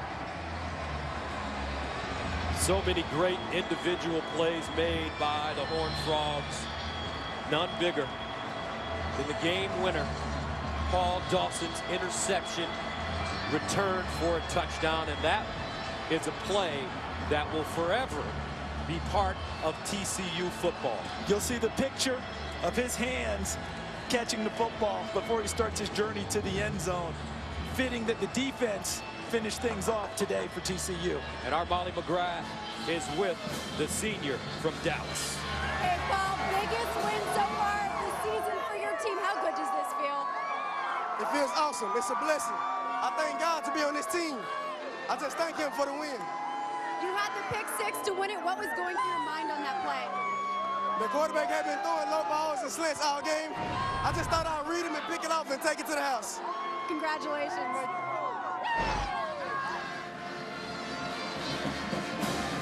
Gus Johnson, Charles Davis, CD, your final thoughts as you look at a jubilant Gary Patterson. He said it would take 3 to 5 years to be up to speed in the Big 12 when they change conferences. This is year 3. They're definitely a factor in the Big 12 race right now. The final score here in Fort Worth, TCU 37, Oklahoma 33. For Charles Davis and Molly McGrath, I'm Gus Johnson saying thanks for tuning in. After a short break, we'll get you out to Los Angeles for the Arizona State USC game.